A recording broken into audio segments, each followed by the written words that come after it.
kami sampaikan. Bapak Ibu hadirin sekalian yang berbahagia, selanjutnya marilah kita simak bersama sambutan dan arahan dari Kepala Bidang SD Dinas Pendidikan Kabupaten Sumeneb, yaitu Bapak Ardiansah Ali Sohibi, TMT. Kepada beliau disilakan.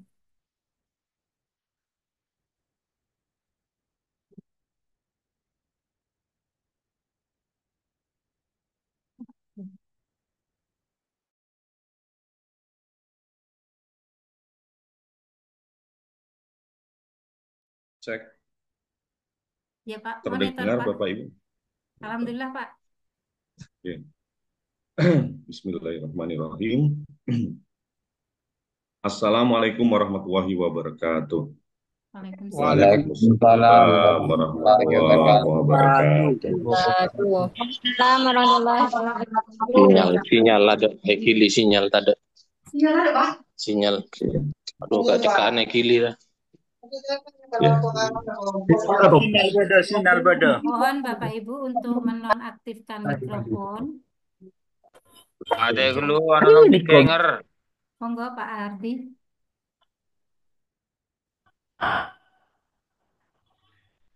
Baik, saya lanjutkan. Paling pertama kita panjatkan hamdalah pada Allah Subhanahu wa taala. Hari ini kita bisa bertatap maya di dunia maya untuk tetap nanti bekerja di dunia nyata. Karena Allah jualah yang memberikan kesempatan bagi kita semua. Yang kedua, salawat serta salam selalu kita junjungkan, kita haturkan pada Nabi besar Muhammad Sallallahu Alaihi Wasallam. Allahumma sholli wa sallim wa barik alaihi. Selanjutnya pada acara hari ini saya haturkan, saya sampaikan terima kasih luar biasa pada forum K3S Bapak Haji Karim yang bersedia melaksanakan menginisiasi acara, dibantu dengan teman-teman panitia yang lain.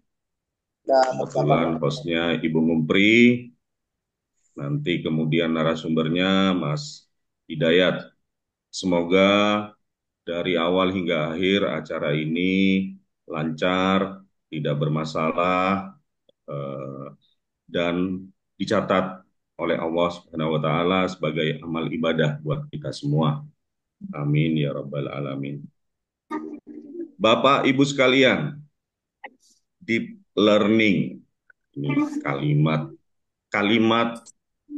baru berbahasa Inggris bisa diterjemahkan dalam bahasa Indonesia dan bahasa Madura.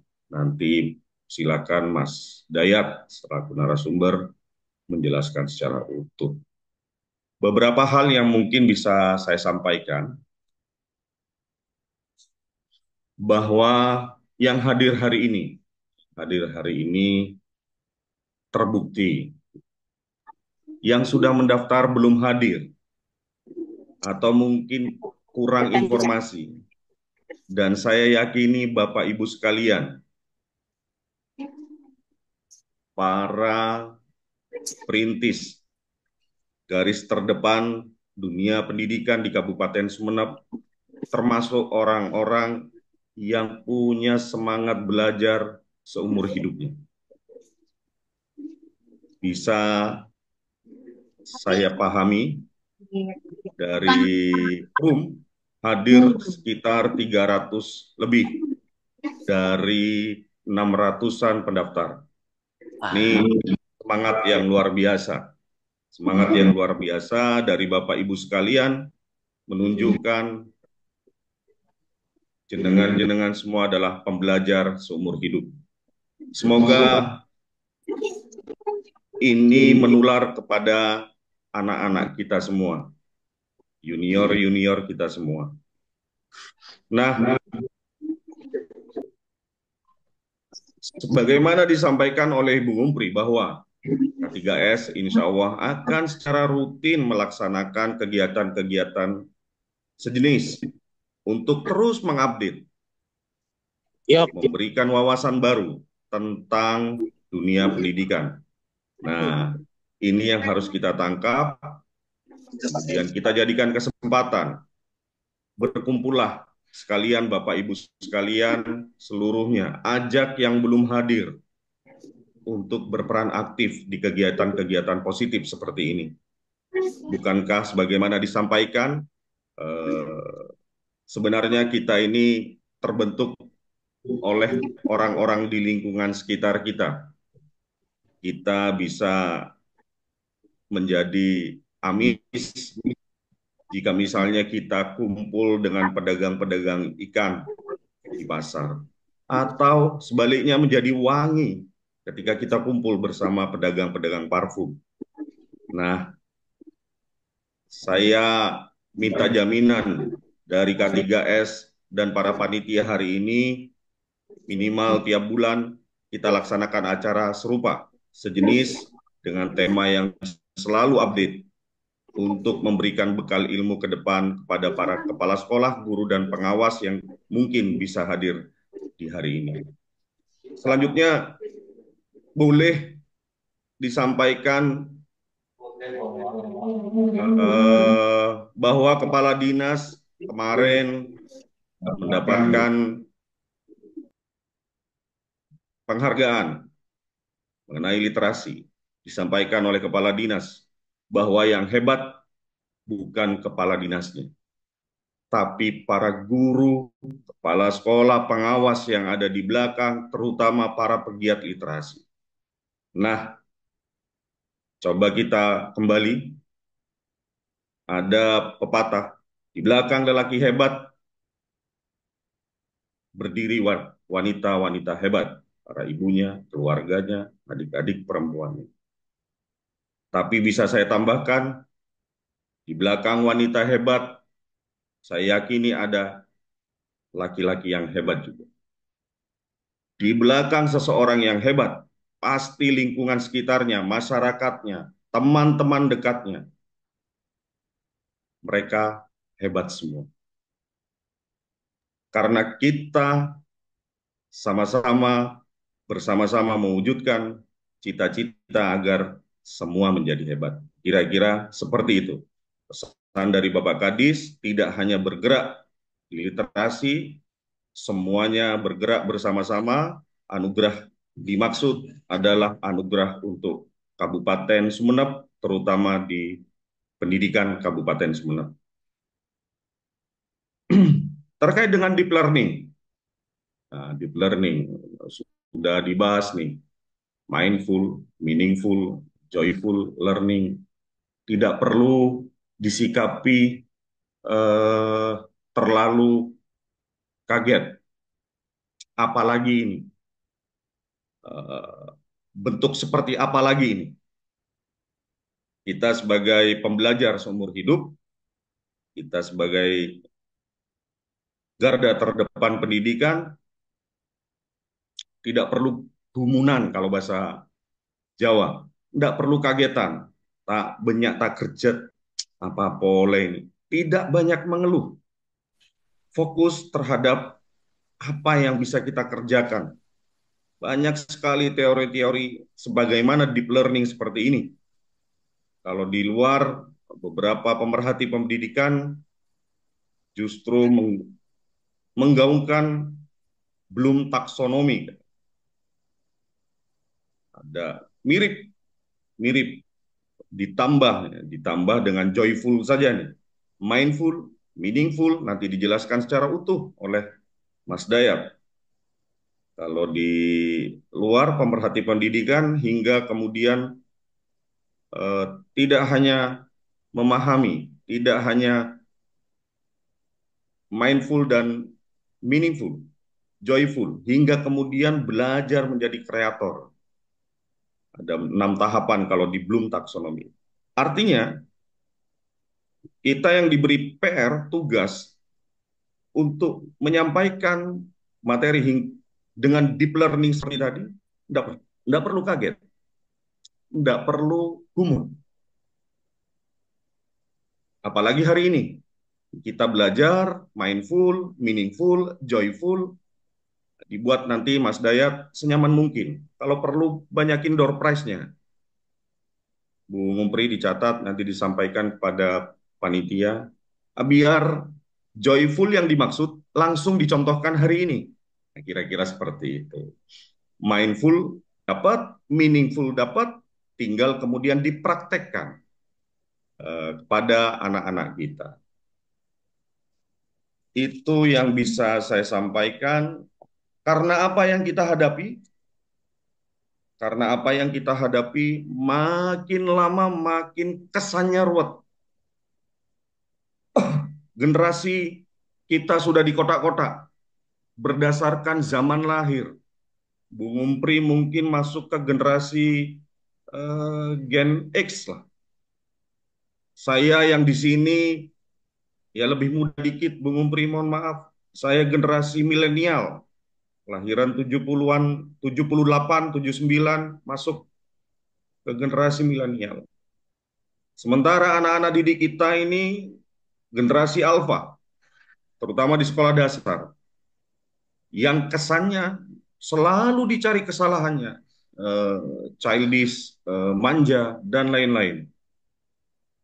Jika kita selalu berusaha menilai anak-anak seperti ini, justru akan menjustifikasi, kemudian merusak generasi. Mohon kepada Bapak Ibu sekalian, gali lebih dalam. Kalau deep learning ini pembelajarannya yang lebih dalam, gali potensi yang lebih dalam. Pandanglah anak-anak kita sebagai potensi. Insya Allah mereka semua berkemampuan. Jangan dijustifikasi bahwa generasi Y, generasi Alpha adalah generasi-generasi yang manja dan seterusnya. Mohon tidak menjustifikasi, apalagi kemudian berucap. Karena Indonesia, Sumeneb terutama, akan secara terus-menerus, secara generasi, nanti mereka yang memegang tanggung jawab selanjutnya.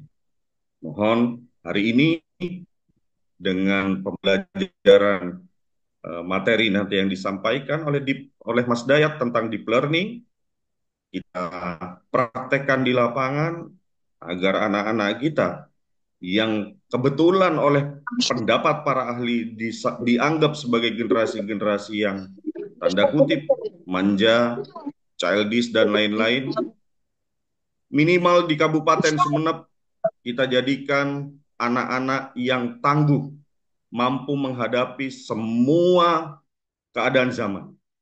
Kira-kira seperti itu. Semoga sekali lagi acara hari ini bermanfaat untuk semua.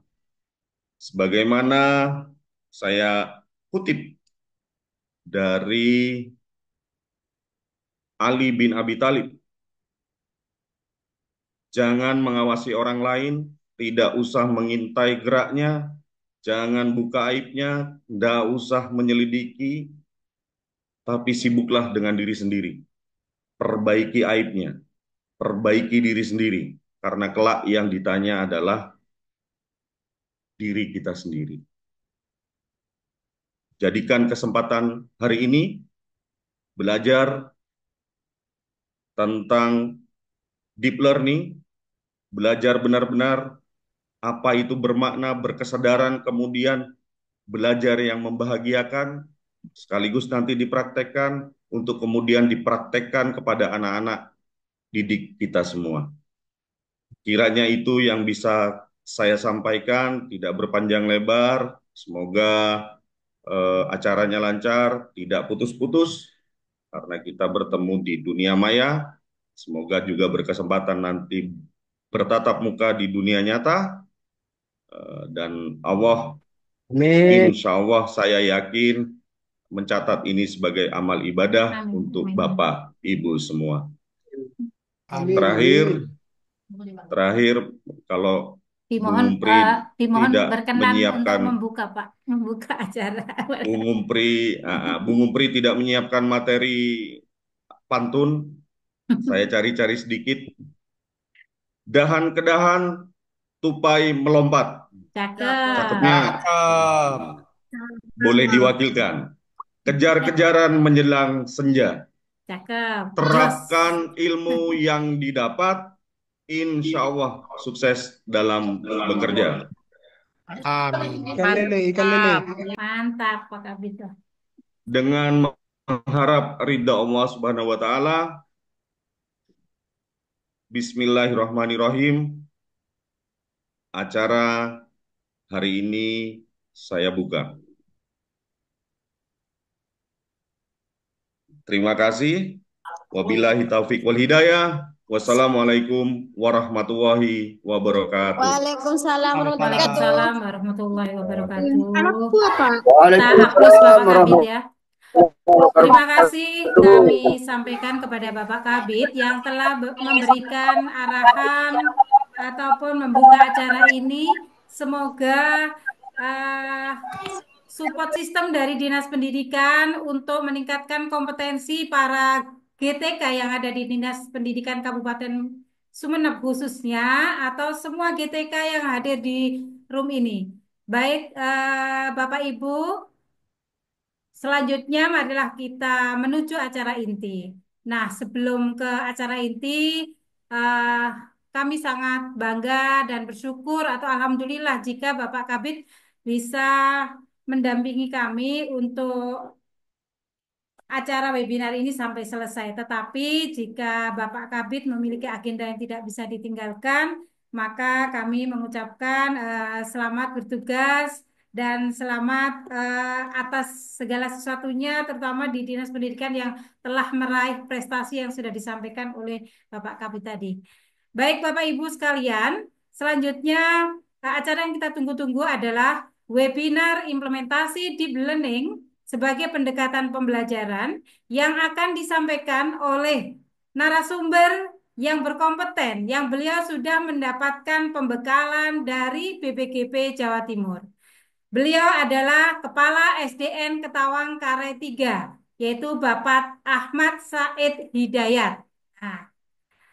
Nah, selamat siang Bapak Ahmad Said Hidayat. Assalamualaikum. Waalaikumsalam Ibu. Kedengeran suara saya Alhamdulillah. ya? Ya, mantap Pak. Baik, sebelum Pak Dakiran. Dayat memaparkan materi, mohon izin untuk menginformasikan tentang sedikit profil atau CV-nya Bapak Ahmad Said Hidayat. Beliau adalah Kepala SDN Ketawangkare 3, Kecamatan Ganding, ya, jadi bertetanggaan dengan saya. Juga beliau adalah guru penggerak angkatan 7. Nah, beliau ini adalah influencer Bapak Ibu, penggiat media sosial. Beliau adalah TikToker dan YouTuber yang viewernya luar biasa banyak ya. Dan banyak prestasi yang lain yang kami tidak bisa menyebutkan satu persatu. Beliau ini berkat menjadi penggiat media sosial, di setiap tahunnya beliau mendapatkan undangan khusus untuk dapat mengikuti upacara Hari Guru Nasional di Jakarta. Luar biasa, prestasi beliau sangat luar biasa, sangat menginspirasi. Nah, pada kesempatan kali ini, marilah kita menyimak atau simak bersama bagaimana implementasi deep learning tersebut yang sudah dipelajari oleh Bapak Dayat untuk bisa kita bagikan kepada kita semua. Karena di era kementerian yang terbaru ini, deep learning adalah salah satu program yang harus kita implementasikan di pembelajaran kita masing-masing. Bagaimana akan dikupas tuntas oleh Bapak Ahmad Said Hidayat SPD. Nah, waktu dan kesempatan kami berikan sepenuhnya kepada Bapak Ahmad Said Hidayat. Monggo disilakan. Ya, mohon izin Bapak Kabit dan juga Ketua K3S dan juga Bu Mupri. Assalamualaikum warahmatullahi wabarakatuh. Waalaikumsalam. Salam dan bahagia Bapak Ibu. Tentunya di sini ada 300 audiens ya, yang tentunya adalah hebat semua dan juga semua yang ada di Zoom ini, di titik ini mempunyai satu visi yang sama, satu perjuangan yang sama, yaitu dalam tanda kutip ingin meningkatkan kualitas pendidikan. Ya, baik Bapak Ibu, langsung saja di sini izin share screen ya, Ibu. Monggo, Pak. Sudah kelihatan ya? Kelihatan, Pak. Oh iya, makasih. Baik, Kelihatan, Mas. ya, kelihatan muka saya ya. Baik, di sini saya tadi malam sempat beberapa hari saya merancang ini atau membuat slide ini dengan tema deep learning ya, di mana yang sekarang viral-viralnya atau lagi tagline-nya itu adalah deep learning, mindfulness, terus kemudian meaningful, kemudian joyfulness, seperti itu. Ini saya mencoba untuk merangkai beberapa slide PowerPoint yang sesederhana mungkin, bagaimana caranya saya itu menyajikan kepada Bapak Ibu sesederhana mungkin, sehingga nantinya harapan saya nantinya bisa terserap atau bisa terbagi ya materi saya itu dengan baik kepada Bapak Ibu. Sebenarnya di sini saya hanya sharing saja apa yang saya ketahui dan apa yang sudah saya terima lebih awal tentang berkaitan dengan deep learning, di mana saya mengangkat tagline di sini yaitu bermakna, kemudian berkesadaran dan juga membahagiakan, di mana saya juga mengambil tagline-nya Kemendikbudristek yaitu pendidikan bermutu untuk semua.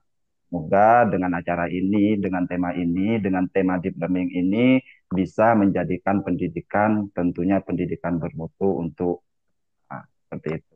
Amin. Kemudian Bapak Ibu, di sini perkenalkan dulu, walaupun sudah dikenalkan oleh Bu Mupri, nama saya, nama panggilan saya apa, nama lengkap saya itu Ahmad Zaid Hidayat. Saya itu mohon maaf, banget mohon maaf.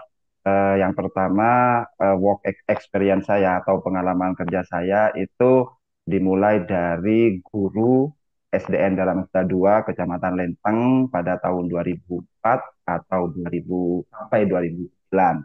Di sini mungkin ada guru-guru saya mohon maaf, cangkolang. Saya lihat barusan, saya sebenarnya kalau melihat guru saya deg-degan, Bapak Ibu.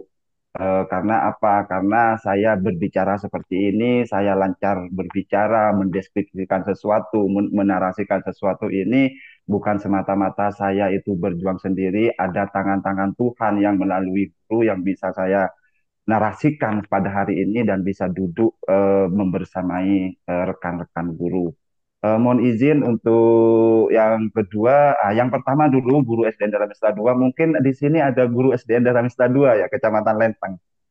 Salam dari saya. Pak Mas Hadi juga, saya lihat Pak Mas Hadi itu guru saya. Mohon salam hormat Pak Mas Hadi. Mohon maaf apabila ke depan nanti ada kekeliruan dalam tingkah kata, olah kata. Mohon maaf, ini murid Pak Mas Hadi yang memang inilah apa adanya. Kemudian yang kedua, guru yang kedua, dari 2009 sampai 2020 saya diangkat ke SDN Aing Anyar 1, Kecamatan Gili Genting.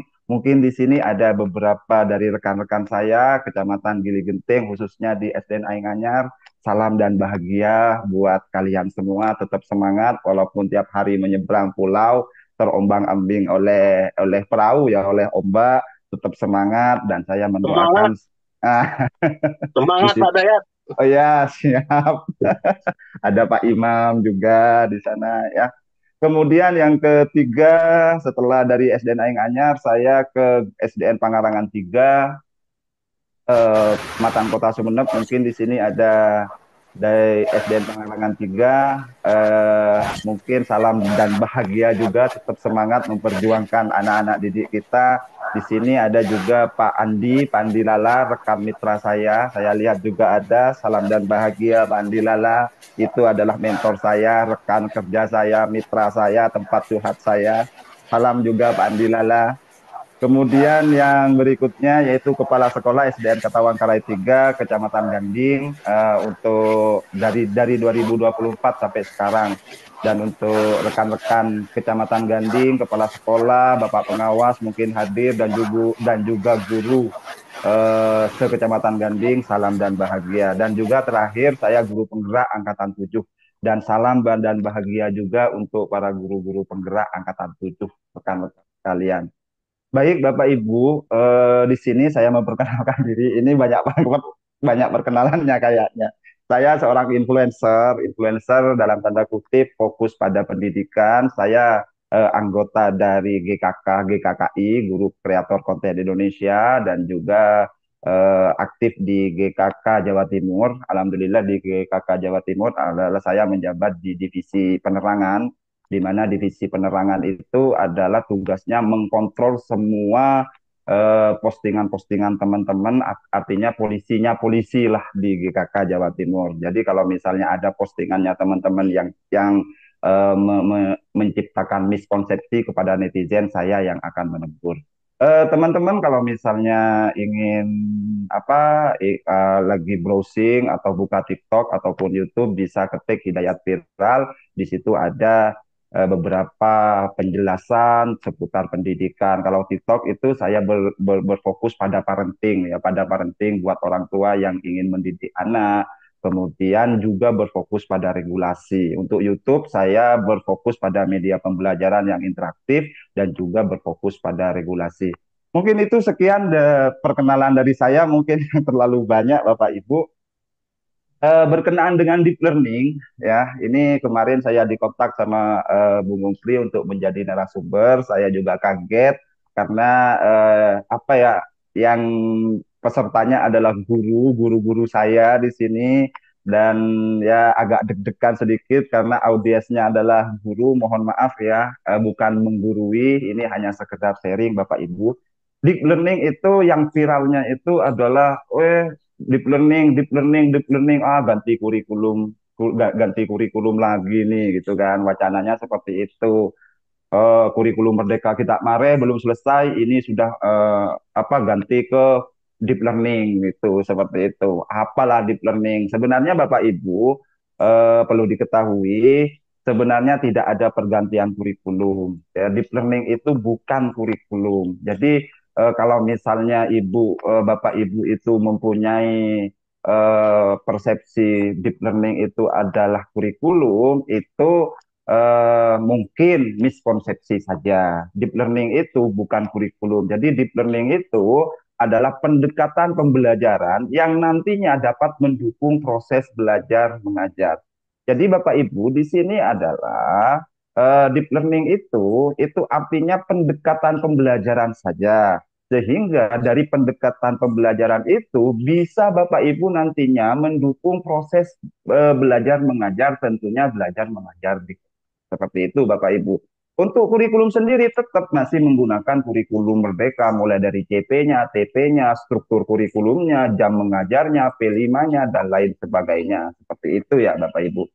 Eh, saya di sini, mohon maaf ya, di sini saya menulis beberapa cerita fiksi. Saya kasih nama di sini adalah fiction story atau cerita fiksi, yaitu The Journey of Pak Bahris and Bu Rizky. Mohon maaf Pak Bahris kalau misalnya ada di room ini, ya Pak Bahris, saya mencatut namanya. Iya Pak, nggak apa-apa Pak. Ya, dan juga Bu Rizky ini guru SDM Dalaman 1. Mohon maaf Bu Rizky ya, saya mencatut namanya. Kalau misalnya ada Bu Rizky ya. Di sini adalah hanya cerita fiksi, bukan bukan kisah nyata ya, yaitu perjalanan Pak Bahris dan Bu Rizky. Di mana Pak Bahris sama Bu Rizky ini merupakan guru, dua orang guru yang top banget dah. Seperti itu, yang keren banget lah, seperti itu. Artinya dia itu mendedikasikan itu hidupnya kepada pendidikan, seperti itu. Dan hanya hanya Pak Bahris dan Bu Rizky itu mempunyai mempunyai cara sendiri di dalam proses belajar mengajar. Yuk simak ya teman-teman, di sini ada pembelajaran menarik seperti itu. Nah, Pak Bahris ini ya teman-teman, Pak Bahris ini adalah seorang guru yang sudah mengajar belasan tahun. Setiap pagi Pak Baris itu datang ke sekolah dengan jadwal yang sangat rapi, mulai dari FPP-nya, jadwalnya, CP, pokoknya lah, sip lah. Seperti itu. Artinya Pak Baris ini administrator lah, seperti itu. Jadi ketika Pak Baris itu di kelas ya, langkah-langkah pembelajarannya yang pertama yaitu membaca buku pelajaran secara bergiliran. Jadi tertib lah seperti itu. Membaca buku pelajaran secara bergiliran, kemudian setelah membacakan buku, Pak Baris ini memberikan penjelasan kepada anak-anak di dalam kelas ini ya. Kemudian setelah memberikan penjelasan, apakah anak atau paham atau tidak, anak indikatornya ini adalah mengerjakan soal di LKS. Ini kegiatan Pak Baris. Setelah itu barulah menilai ujian. Jadi ada 4 langkah yang diikuti oleh Pak Bahris ya, langkah-langkah pembelajarannya yaitu pokoknya membaca buku, memberikan penjelasan, mengerjakan soal-soal di LKS, kemudian menilai. Ukuran sukses dari Pak Bahris itu yang penting siswa itu mendapatkan nilai perfect. Itu sudah berhasil. Nah, ini yang Pak Bahris. Jadi Pak Bahris itu selama anak-anak paham teori dari buku dan mampu menjawab soal dengan benar, itu sudah cukup. Dan beliau itu berkata, belajar yang rajin, kuasai isi buku dan kerjakan soal-soal dengan baik. Kalau begitu masa depan kalian pasti cerah. Itu pola pikir dari Pak Bahris. Ya, ada guru juga yang kedua, ini namanya Bu Rizky. Ini Bu Rizky ini kalau kalau kehidupan nyatanya ini adalah guru SDN Dalaman 1, tapi Bu Rizky ini adalah fiktif saja ya, teman-teman. Nah, Bu Rizky ini mengajarkan hal yang berbeda dari Pak Bahris. Jadi Bu Rizky ini mengajarkan konsep, misalnya mengajarkan konsep gaya di kelas ya. Jadi Bu Rizky ini sebelum memulai kegiatan ya, melakukan asesmen awal dulu. Di sini ada asesmen awal ya. Di sini ada asesmen awal. Kemudian setelah melakukan asesmen awal ya, dengan mengajak siswa berdiskusi, berbagi pengalaman terkait permainan yang dilakukan oleh siswa, barulah melakukan diskusi di sini. Misal contohnya Bu Rizky ini ada materi gaya. Nah, kira-kira yang berhubungan dengan anak itu apa ya kira-kira? Tanya Bu Rizky ini. Oh, anak-anak senang main kelereng dan sepak bola nih. Bagaimana kalau itu dijadikan objek pembelajaran? Nah, mulailah anak-anak itu berdiskusi, yaitu menceritakan pengalaman, bagaimana kalau menendang itu dengan keras, efeknya apa, bagaimana teknik membuat bola melambung, kalau kelereng itu adalah bagaimana caranya untuk apa membuat kelereng itu eh, jauh seperti itu. Jadi itu bukan diskusi. Nah, setelah melakukan diskusi, barulah melakukan eksperimen sederhana.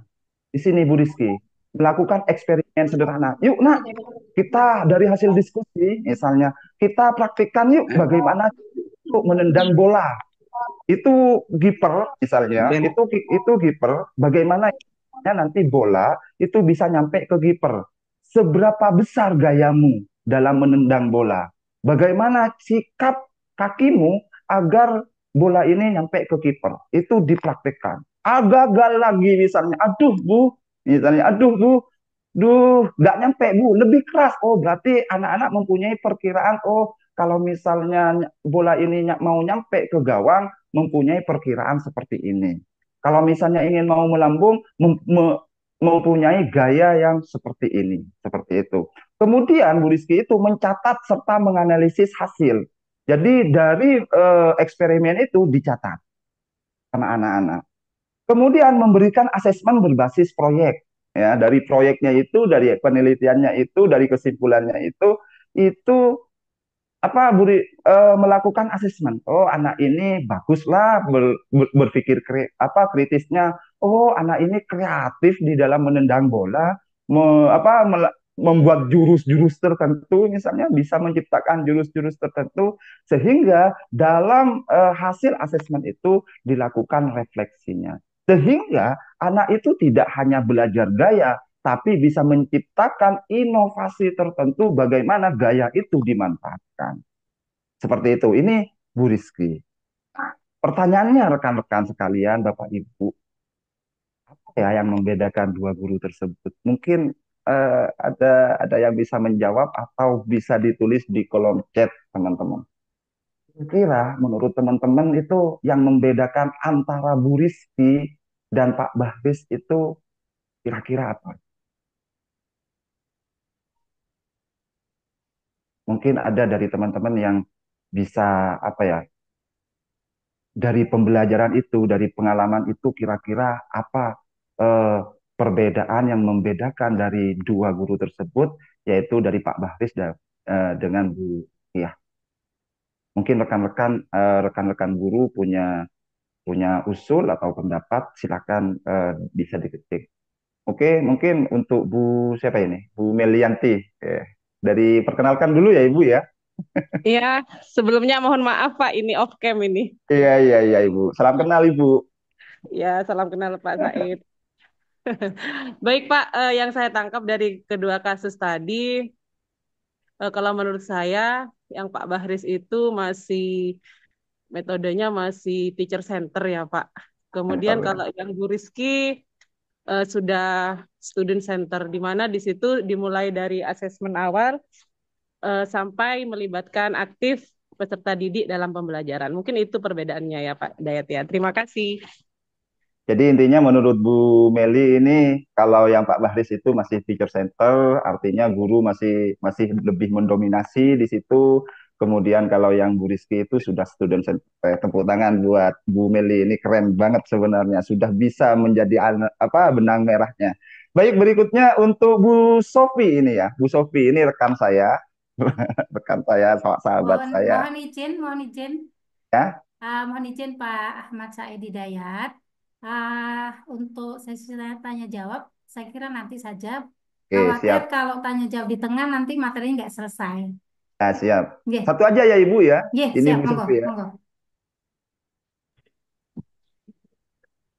Bisa menjawab ya Pak ya?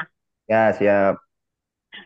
Terima kasih. Mohon maaf saya off cam juga karena ada di perjalanan.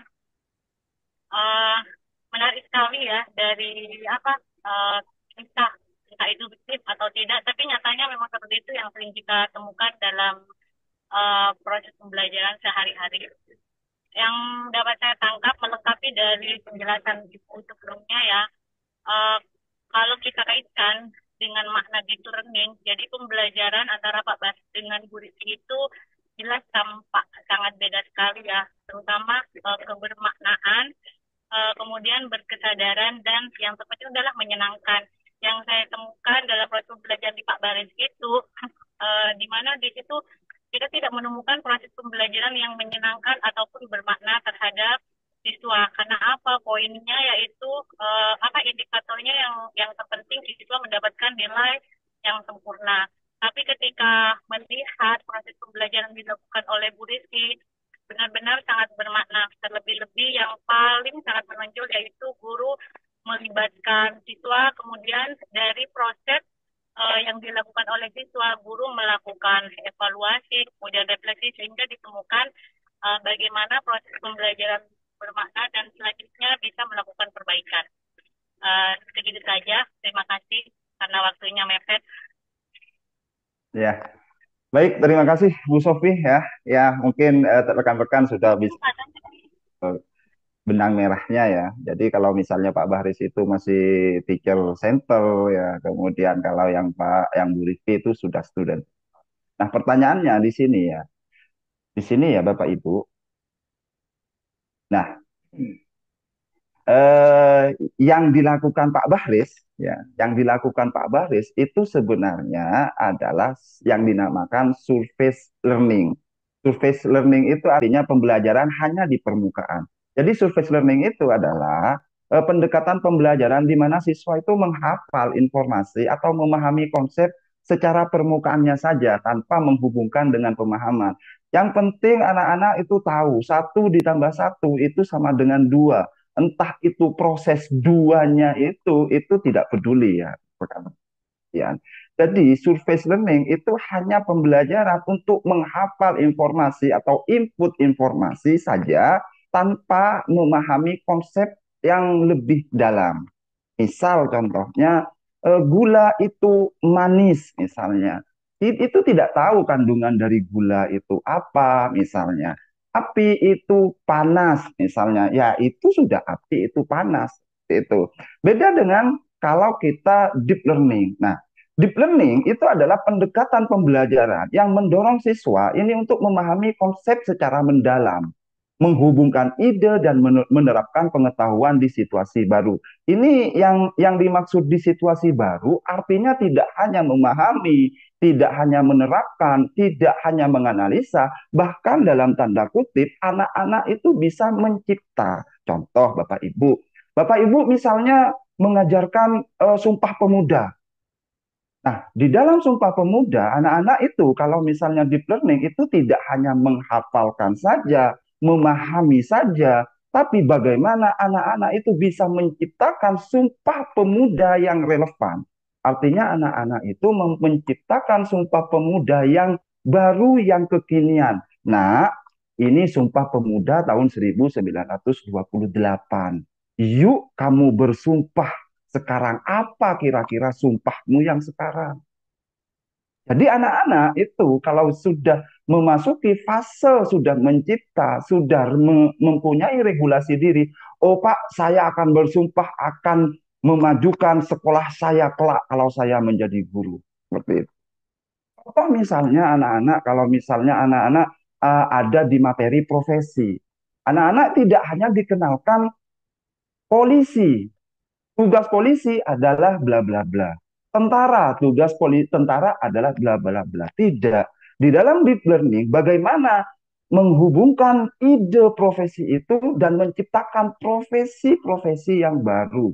Kita ketahui bersama kalau profesi-profesi baru yang sekarang itu sudah mulai bermunculan, mulai dari antar paket, mulai dari freelancer, mulai dari YouTuber, mulai dari TikTokers, itu menciptakan profesi-profesi baru. Artinya siswa itu tidak hanya menghafal informasi, memahami konsep informasi, tapi menghubungkan ide dan menerapkan pengetahuan di situasi baru.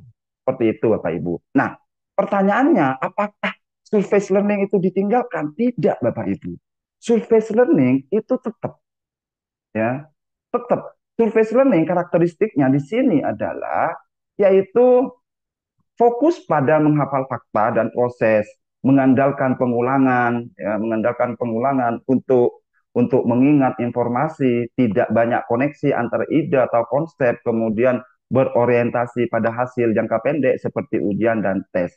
Contohnya misalnya menghafal rumus fisika tanpa memahami konsep di baliknya, kemudian mengingat tanggal-tanggal sejarah tanpa memahami konteks peristiwa, kemudian menggunakan rumus matematika hanya untuk menjawab soal yang sudah dipelajari tanpa bisa menerapkan di situasi lain. Ini contoh di dalam surface learning. Nah, apakah surface learning ditinggalkan? Tidak, Bapak Ibu.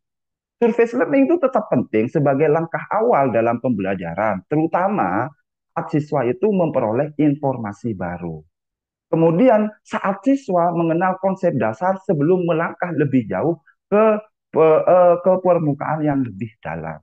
Itu artinya surface learning itu sebagai acuan, ya, pemahaman yang nantinya bisa dieksplor lebih dalam. Jadi surface learning itu tidak surface learning apaan, itu bukan seperti itu. Surface learning itu tetap diperlukan, tapi tetap penting sebagai langkah dalam pembelajarannya. Sehingga nantinya deep learning itu ada ada landasan untuk melakukan proses deep learning. Kemudian yang Bu Rizky lakukan itu deep learning, ya. Jadi di sini deep learning karakteristiknya yaitu menghubungkan pengetahuan sebelumnya dengan informasi baru. Di sini, ya. Melibatkan berpikir kritis dan juga refleksi, memfokuskan pada makna dan hubungan antar konsep, kemudian mengembangkan keterampilan pemecahan masalah dan kreativitas, menerapkan pengetahuan dalam konteks dunia nyata atau proyek kolaboratif. Artinya Bapak Ibu, ketika anak duduk di bangku sekolah, berniat belajar dari sekolah, murid itu sadar, artinya paham, nanti ilmunya akan bermanfaat pada kehidupan sehari-hari, khususnya pada isu-isu terkini seputar dunia anak. Toh misalnya, menggunakan prinsip fisika untuk merancang model pembangkit listrik mini dalam proyek energi terbarukan. Kemudian menghubungkan peristiwa sejarah dengan isu global saat ini untuk menganalisis dampak sosial dan politik yang sudah saya contohkan pada barusan, yaitu materi Sumpah Pemuda. Jadi anak-anak kalau kita misalnya mengajarkan Sumpah Pemuda itu tidak hanya menghafalkan, kemudian menerapkan, tapi bagaimana peristiwa sejarah itu menjadi isu global dan bisa dianalisis sehingga menjadi sumpah baru yang nantinya bisa dalam tanda kutip relevan dalam kehidupan sehari-hari. Seperti itu. Kemudian misalnya menerapkan konsep matematika untuk menghitung anggaran proyek kelas yang berhubungan dengan kewirausahaan. Artinya Bapak Ibu, ketika anak-anak itu sudah belajar matematika, anak-anak itu sudah bisa membedakan mana ini keinginan, mana ini kebutuhan, mana ini number of cent atau esensi dari number, sehingga anak-anak itu tidak membuang uang atau tidak men-spend, ya, membelanjakan uang itu hanya sesuai dengan keinginannya saja atau dalam tanda kutip hanya latah saja, sehingga dampaknya apa? Ketika jam pertama istirahat jam pertama, anak-anak uang sakunya itu sudah habis. Kenapa? Karena anak-anak tidak mengaitkan materi matematika dalam tanda kutip number of cent atau sense of number itu ke dalam kehidupan sehari-hari. Sehingga matematikanya ada, anak-anak punya ilmu matematika tapi tidak berdampak dalam kehidupan sehari-hari. Sama halnya dengan kita, teman-teman. Kalau kita misalnya tidak bisa membedakan keinginan dan juga kebutuhan, masih latah ketika melihat Shopee, kemudian melihat TikTok Shop, masih latah, padahal itu tidak penting sama sekali yang kita spend atau kita belanjakan, maka ya mungkin number of sense-nya itu masih kurang. Nah, kapan deep learning itu diperlukan, Bapak Ibu? Deep learning itu sangat penting untuk tahap eksplorasi setelah mendapatkan dari surface learning. Jadi untuk tahap eksplorasi dan aplikasi setelah siswa menguasai dasar-dasar dari surface learning. Jadi di dalam deep learning, jadi siap untuk menganalisis, mengevaluasi, dan juga berinovasi menggunakan pengetahuan yang dimiliki. Jadi deep learning ini merupakan eksplorasi. Materi itu tidak hanya ada di dalam pengetahuan dan pemahaman sehingga bisa berdampak ke dalam kehidupan sehari-hari. Syukur-syukur kalau misalnya ada inovasi-inovasi baru yang bisa diciptakan oleh anak seperti itu. Baik. Nah, di sini saya akan memberitahukan kepada kalian sebenarnya deep learning ini adalah berasal dari bukunya Michel Fulan dan kawan-kawan, yaitu salah satu sumber tentang deep learning adalah buku karya Michel Fulan, ya, Michel Fulan dengan judul Deep Learning, dan di bawahnya itu ada keterangan engage the world, change the world. Ikutilah dunia, maka kalian akan mengubah dunia. Artinya seperti ini, rekan-rekan. Ilmu itu adalah ikuti apa yang ada di dalam sekitar. Bermaknakanlah. Artinya di dalam kehidupan, relevankanlah ilmu yang kalian dapat ke dalam dunia. Insya Allah change the world. Artinya akan bisa mengubah dunia. Makanya menurut Michel Fulan di situ, deep learning adalah pendekatan pembelajaran yang berfokus pada mengembangkan kompetensi dan keterampilan abad ke-21 untuk membekali siswa menghadapi tantangan di dunia nyata. Karena memang rekan-rekan sekalian, tantangan 10 tahun ke depan menghadapi abad ke-21 siswa kita ini sungguh berat. Jadi kalau misalnya tidak dibekali sama kompetensi abad 21, keterampilan abad 21, maka siswa-siswi kita itu mungkin akan kalah sama perkembangan zaman. Nah, di sini Fulan ya mendefinisikan deep learning sebagai proses pembelajaran yang bermakna, relevan, dan berbasis tindakan nyata. Tujuannya yaitu menghubungkan, sekali lagi ya Bapak Ibu, menghubungkan pengetahuan dengan situasi di dunia nyata. Di sini berpikir kritis, kreatif untuk memecahkan masalah kompleks, berinovasi dan berkolaborasi juga, mengembangkan karakter dan nilai-nilai sosial yang dibutuhkan untuk menjadi warga global yang bertanggung jawab. Di sini adalah definisi dari deep learning. Kemudian yang dituju dari deep learning sendiri itu sebenarnya rekan-rekan sekalian, yaitu menyiapkan generasi muda agar bisa menjawab atau agar bisa apa ya menghadapi tantangan zaman nanti 10 tahun ke depan. Karena tantangan yang akan dihadapi siswa-siswi kita berbeda dengan tantangan yang kita hadapi. Tantangan yang 10 tahun yang akan datang mungkin kalau kita tidak menguasai kompetensi abad 21 udah di end. Rekan-rekan, Bapak Ibu guru, yaitu yang pertama yaitu karakter kewarganegaraan global di sini. Kolaborasi. Jadi sekarang ya rekan-rekan sekalian, pangapora bahasa maturun, mun perak pinter ke TV atau artinya kalau hanya pinter sendiri, unggul sendiri itu in the end rekan-rekan sekalian. Kalau anak-anak itu tidak diajari kolaborasi. Kemudian komunikasi, kalau anak-anak tidak bisa menyampaikan ide atau gagasan, walaupun dia punya produk bagus, tapi tidak bisa mengemas, mengkomunikasikan dengan bagus, sudah tidak bisa dibaca lagi, rekan-rekan sekalian. Baliknya, walaupun produknya yang dia punya itu ya biasa-biasa standar aja, tapi dikemas dengan komunikasi yang bagus melalui TikTok, melalui YouTube, melalui Instagram, insya Allah akan bisa dan berlaku, teman-teman. Sehingga itu adalah ada hubungannya dengan kreativitas. Kemudian critical thinking, berpikir kritis. Inilah yang perlu disiapkan nantinya. Mengapa kok bisa harus deep learning, rekan-rekan? Seperti itu ya.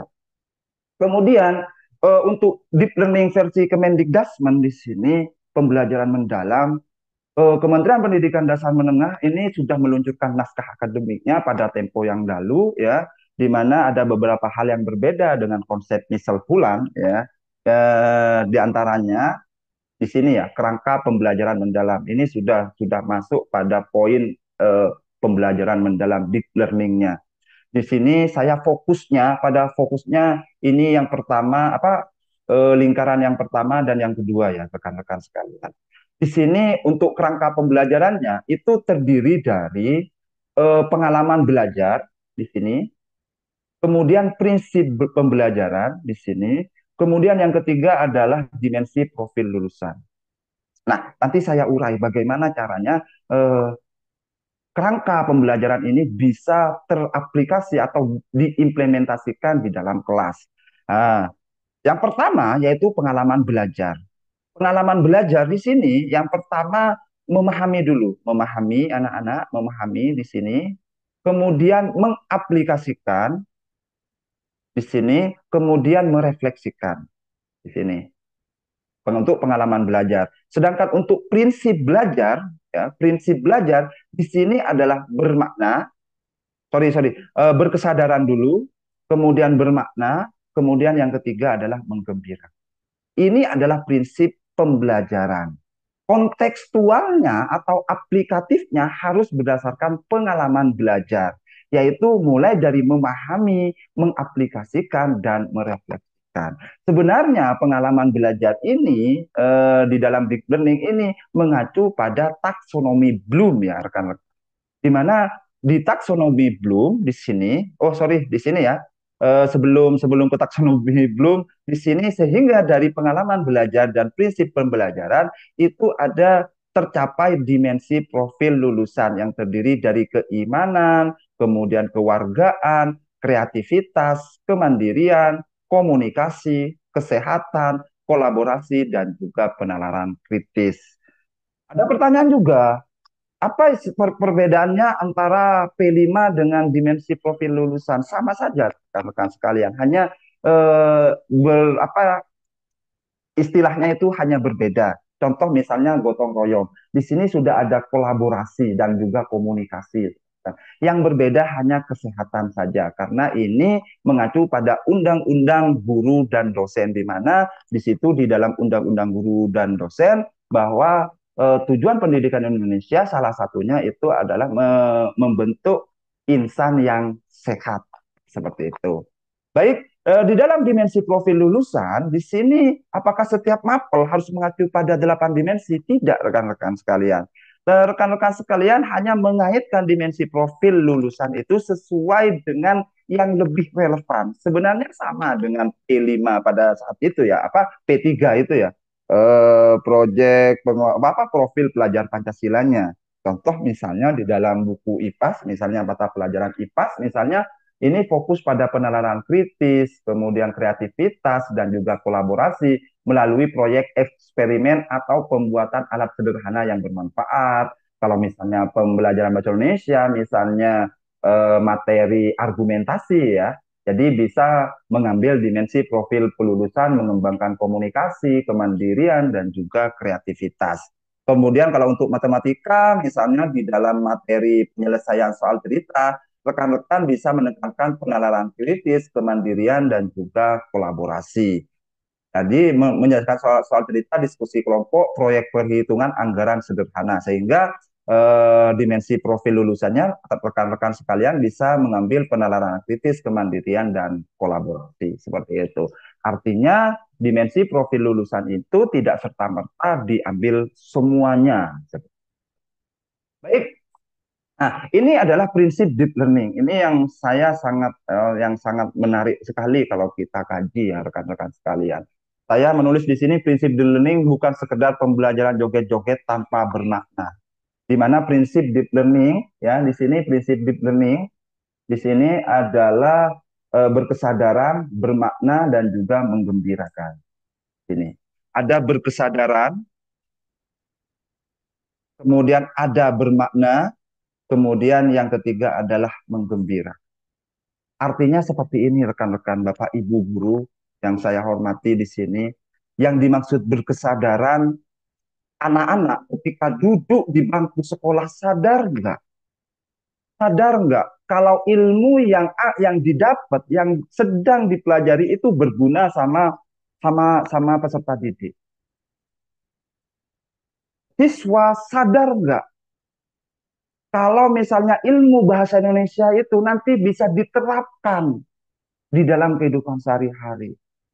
Sadar nggak Bapak Ibu? Misalnya pembelajaran seni rupa, siswa itu sadar nggak nantinya bisa melipat bungkusan kado misalnya untuk hajatan. Jangan sampai masyarakat kita itu ngomongnya seperti ini rekan-rekan. Bahasa Maduranya seperti ini. Mohon maaf ini pakai bahasa Madura. Dok guna nabana sekolah mak tak tahu alepet jejon, alepet buntun jejon cong. Padahal itu ada di dalam pembelajaran seni rupa, yaitu di fase A, yaitu menggunting, melipat, dan lain sebagainya. Jangan sampai nanti masyarakat itu nanti mempunyai asumsi, mempunyai statement.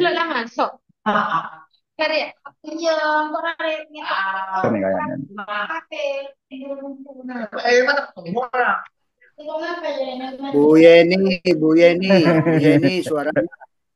Mohon Bapak Ibu. Bu Yeni suaranya.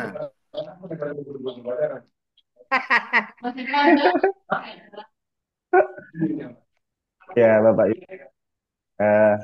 Jadi Bapak Ibu, jangan sampai anak-anak itu ada statement dari masyarakat. Dok kunana bok nai pas sekolah, mak tak tahu nale teror. Padahal itu Anak iyalah. ya, padahal itu sudah dipelajari misalnya di dalam pramuka, misalnya di ekstrakurikuler pramuka. Tuh dok gunane pas sekolah bok necong, mak tak tahu abogi jojon kados. Padahal itu dipelajari di matematika, materi KPK dan SPB. Jadi jangan sampai nantinya ada statement masyarakat yang nantinya ada hal-hal seperti itu. Itu namanya berkesadaran. Kemudian Bapak Ibu, untuk bermakna, jadi apa yang didapat oleh siswa itu bermakna di dalam kehidupan sehari-hari. Dalam tanda kutip bermakna itu diterapkan dalam kehidupan sehari-hari. Misalnya mempelajari indera, panca indera, misalnya indera peraba. Oh, nak kanak ketelan. Arah apa mak ketelan? Berarti indera perabanya ini kulit itu harus misalnya mandi. Itu sudah bermakna melalui berkesadaran. Oh, berarti kok kalau kalau misalnya gatal-gatal berarti aku ini nggak mandi, berarti ayolah mandi. Bagaimana caranya itu memotong kuku, bagaimana caranya itu mensikat gigi, bagaimana caranya itu misalnya menonton televisi itu dengan jarak yang ideal. Karena itu sudah bermakna pembelajaran panca indera. Sehingga dari berkesadaran bermakna Bapak Ibu bisa itu mendesain pembelajaran melalui model-model pembelajaran yang interaktif, yang aktif dan lain sebagainya sehingga menciptakan eh, prinsip yang menggembirakan seperti itu. Dan baik di sini untuk berkesadaran sendiri ini sudah dijelaskan sebenarnya ya Bapak Ibu. Contoh kegiatannya ini, contoh kegiatannya. Misalnya ya, guru mengajak siswa mendiskusikan mengapa materi ini penting dan bagaimana mereka bisa menerapkannya dalam kehidupan sehari-hari. Jadi sebelum ngajar, rekan-rekan sekalian, itu ya harus misalnya bisa melalui diskusi. Ya. Bisa melalui diskusi. Siswa itu bisa melalui diskusi. Diskusi tentang kehidupan sehari-hari, kemudian bisa anak-anak itu bisa bercerita bagaimana mereka bisa menerapkannya dalam kehidupan sehari-hari. Kemudian juga guru bisa meminta siswa menuliskan refleksi singkat di jurnal belajar tentang perasaan mereka saat memecahkan masalah, strategi kesadaran yang digunakan dan perbaikan yang dilakukan di masa depan. Poinnya rekan-rekan sekalian, untuk menciptakan anak berkesadaran, pastikan Bapak Ibu ketika mau masuk ke kelas, Bapak Ibu itu sudah punya konsep. Kira-kira materi saya ini nantinya apa ya hubungannya dengan kehidupan sehari-hari? Seperti itu.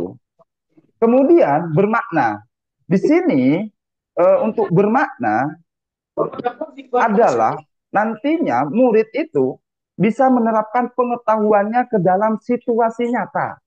Ya, jadi di dalam proses belajar peserta didik tidak hanya sebatas memahami informasi atau penguasaan konten, tapi berorientasi pada kemampuan mengaplikasikan pengetahuan. Seperti itu ya Bapak Ibu. Jadi di sini setelah dari berkesadaran, diajak diskusi sama rekan-rekan guru, siswa diajak diskusi, diajari surface learning-nya, kemudian anak sadar kalau ilmu yang didapat itu fungsinya ini baru dibermaknakan atau ditindakkan nyatakan seperti itu. Sehingga nantinya bisa contoh kegiatannya misalnya bisa melakukan observasi di lingkungan sekitar, bisa misalnya mengajak siswa diskusi singkat tentang berbagai sumber energi yang mereka gunakan sehari-hari, bisa juga mendorong siswa memikirkan solusi nyata seperti pemanfaatan energi terbarukan di rumah ataupun di itu yang bermaknanya. Kemudian untuk menggembirakan, ya mungkin Bapak Ibu sudah sudah menerapkan ya atau mengaplikasikan di kelas tentang eh, menanyakan kondisi murid, kesiapan belajarnya, kemudian membagi kelas menjadi kelompok kecil, kemudian guru dan siswa lain memberikan apresiasi dan umpan balik positif. Intinya poinnya nanti guru itu bisa mendesain melalui model pembelajaran eh, semenarik mungkin, semenggembirakan mungkin sesuai dengan karakteristik anak-anak seperti itu. Sehingga anak-anak bisa nantinya bisa mempunyai rasa senang di dalam belajar, emosinya juga stabil, tidak tantrum dan juga kondisi kelas itu juga bisa terarahkan. Gitu ya. Nah, di sini kontekstual. Nah, ini tadi itu adalah prinsip ya. Kalau kita menarik ulur ke belakang adalah prinsip pembelajaran. Nah, bagaimana pengalaman belajarnya atau kontekstual di kelas? Yaitu ada mengaplikasikan, memahami, kemudian mengaplikasikan dan juga merefleksi ya Bapak Ibu. Ini contohnya. Nah, di sini ada contoh ya, contoh belajar Sini oke ya. Di sini memahami, mengaplikasikan dan merefleksi. Sebenarnya memahami, mengaplikasikan dan merefleksi ini rekan-rekan sekalian ini merupakan sama sebenarnya dengan taksonomi Bloom yang sudah kita kenal bersama-sama ya teman-teman. Di mana memahami seperti ini, memahami kalau pengalaman belajar di pembelajaran mendalam ada pada memahami. Kalau di taksonomi Bloom ada pada fase mengingat dan memahami. Untuk mengaplikasikan ya pada di taksonomi Bloom itu ada menganalisis dan menerapkan. Sedangkan untuk bagian refleksi itu ada di bagian mencipta dan juga mengevaluasi. Jadi kalau di taksonomi Bloom itu ada mengingat, memahami, menerapkan, menganalisis, mengevaluasi dan juga mencipta.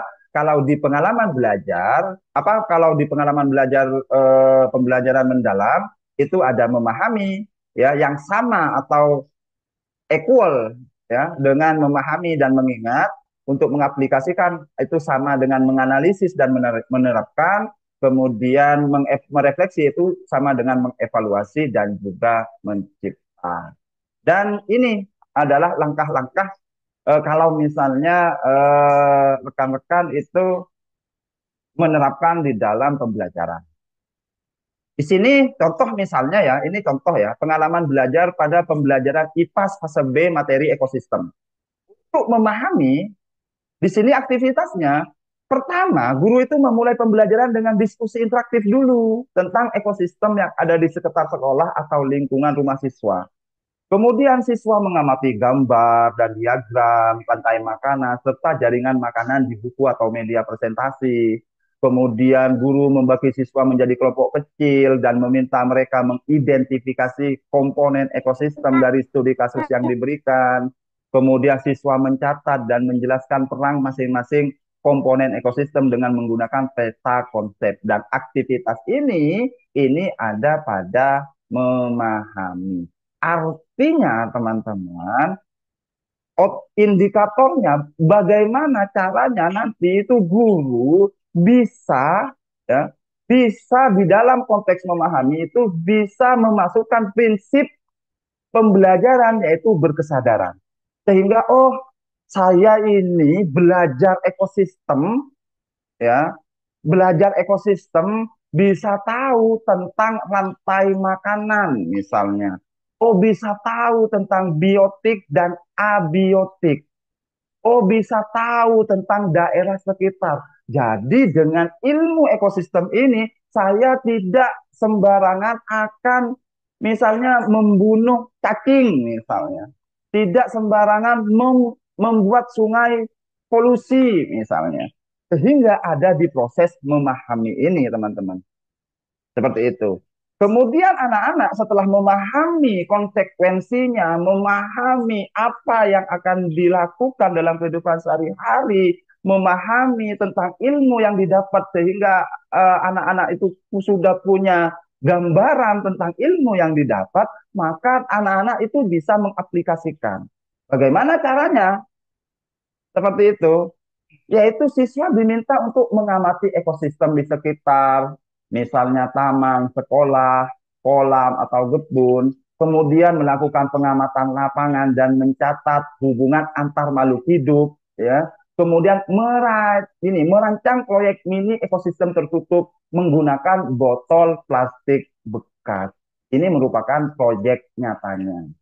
Proyek ini bertujuan untuk menguji bagaimana siklus energi dan materi terjadi dalam sistem yang kecil dan terkontrol. Jadi di dalam aplikasi itu mengaplikasikan apa yang sudah didapat di dalam proyek memahami ini. Kemudian langkah selanjutnya yaitu merefleksi. Setelah anak-anak itu mengaplikasikan, barulah merefleksikan. Siswa diminta untuk membuat jurnal refleksi misalnya. Apa yang mereka pelajari tentang ekosistem dan keseimbangan lingkungan, apa tantangan yang mereka hadapi saat membuat proyek, bagaimana mereka memecahkan masalah yang muncul, guru memandu diskusi, siswa berbagi hasil refleksi, sehingga nantinya dari aktivitas refleksi akan ada ide atau produk baru. Ini yang diharapkan di dalam refleksi ini, rekan-rekan sekalian. Jadi, kalau kita bicara ekosistem, tentunya kita akan berbicara tentang tantangan. Kalau kita berbicara tentang lingkungan hidup atau ekosistem yang ada di dalam lingkungan hidup, tentunya kita akan berbicara tentang situasi yang ada di dalam sekitar sekolah. Kalau misalnya ekosistemnya masih kotor, ekosistem sungai misalnya masih kotor, yuk kita mempunyai ide apa, anak-anak? Oh, membersihkan, Pak, membersihkan sungai, gotong royong. Yuk, ini sudah berasal dari refleksi. Tindak lanjutkan refleksi ini kepada mengaplikasikan ini nanti. Dari aplikasi refleksikan lagi. Seperti itu rekan-rekan sekalian. Sehingga apa yang didapat di dalam pembelajaran itu benar-benar bermakna, benar-benar turun kepada kehidupan sehari-hari anak. Jadi anak-anak itu tidak cuek ketika itu melihat sampah di sungai. Padahal anak itu sudah sadar dan tahu kalau sampah di sungai itu bisa memutuskan ekosistem rantai makanan yang ada di sungai. Tidak cuek. Mohon izin Pak Dayat. Hah? Waktu tinggal 5 menit. Setelah itu sesi Ya. tanya jawab 30 menit ya. Terima kasih. Siap, Ibu. Nah, ini yuk coba mengaitkan deep learning dalam CP. Di sini ada IPAS fase B, memahami bentuk dan panca indera serta cara merawatnya. Di sini saya waktu saya jadi guru di SDN Pangarangan 3, ya. Di sini saya ada CP, mencoba mengaitkan deep learning dalam CP, yaitu membuat bahan untuk melindungi panca indera. Di sini saya langsung berpikiran, oh ini panca indera, bagaimana anak-anak itu nanti bisa diterapkan dalam kehidupan sehari-hari, apa ya? Oh bagaimana, bisa nggak kira-kira anak itu bisa membuat bahan untuk melindungi panca indera? Ternyata saya melakukan proses memahami, saya melakukan surface learning dulu. Saya mengajak siswa mendiskusikan mengapa materi ini penting, diajari mata dulu, telinga, hidung, pembau, lidah, dan sebagainya. Kemudian saya melakukan pembelajaran dengan diskusi interaktif tentang panca indera. Kemudian guru membagi siswa menjadi kelompok kecil, ini cara memahami. Kemudian siswa mencatat dan menjelaskan bagian fungsi dan cara merawat panca indera.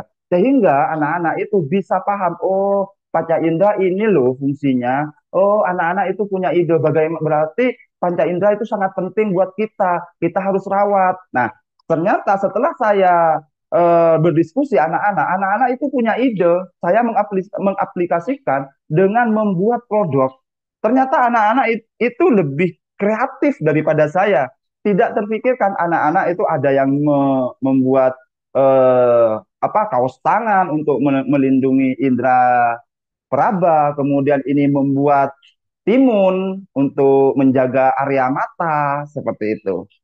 Dan untuk merefleksikannya, memberikan umpan balik yang konstruktif dari guru dan murid lainnya untuk saling mendukung dan memperbaiki kualitas karya baik di dunia maya atau nyata. Jadi hasilnya itu sama anak-anak diupload ke YouTube, ke media sosial, baik YouTube, Instagram, dan juga TikTok, sehingga mendapatkan hasil refleksi baik itu dari saya pribadi kepada anak-anak maupun juga dari netizen maupun dari wali murid, seperti itu. Baik, bagaimana kalau CP ini mata pelajaran matematika, yaitu melakukan operasi penjumlahan, pengurangan, perkalian, dan pembagian bilangan cacah. Nah, di sini mungkin kira-kira apa ya kalau misalnya Bapak Ibu itu melihat materi atau CP pas pada fase C ini melakukan operasi penjumlahan, pengurangan, perkalian, dan pembagian bilangan cacah 1.000 sampai 50.000. Nah, ini pertanyaan mungkin bisa dibahas di sesi tanya jawab.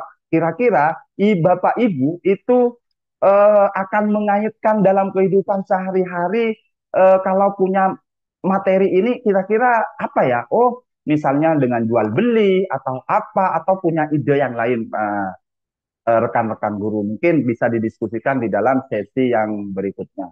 Mungkin itu ya sekelumit tentang deep learning terkait pembelajaran, dan saya menegaskan kalau deep learning itu bukan kurikulum, tapi deep learning itu adalah pendekatan, di mana pendekatan itu mewujudkan anak-anak itu berkesadaran, sadar akan ilmu nantinya bisa diterapkan dalam kehidupan sehari-hari, bermakna artinya anak-anak itu melakukan apa yang sudah didapat oleh apa yang sudah didapat di dalam kelas, kemudian menggembirakan tentunya di dalam pembelajaran itu ada anak itu mempunyai rasa senang, antusias, motivasi dan lain sebagainya. Sehingga ketika berkesadaran, bermakna dan menggembirakan itu menjadi satu kesatuan utuh, insya Allah itu bisa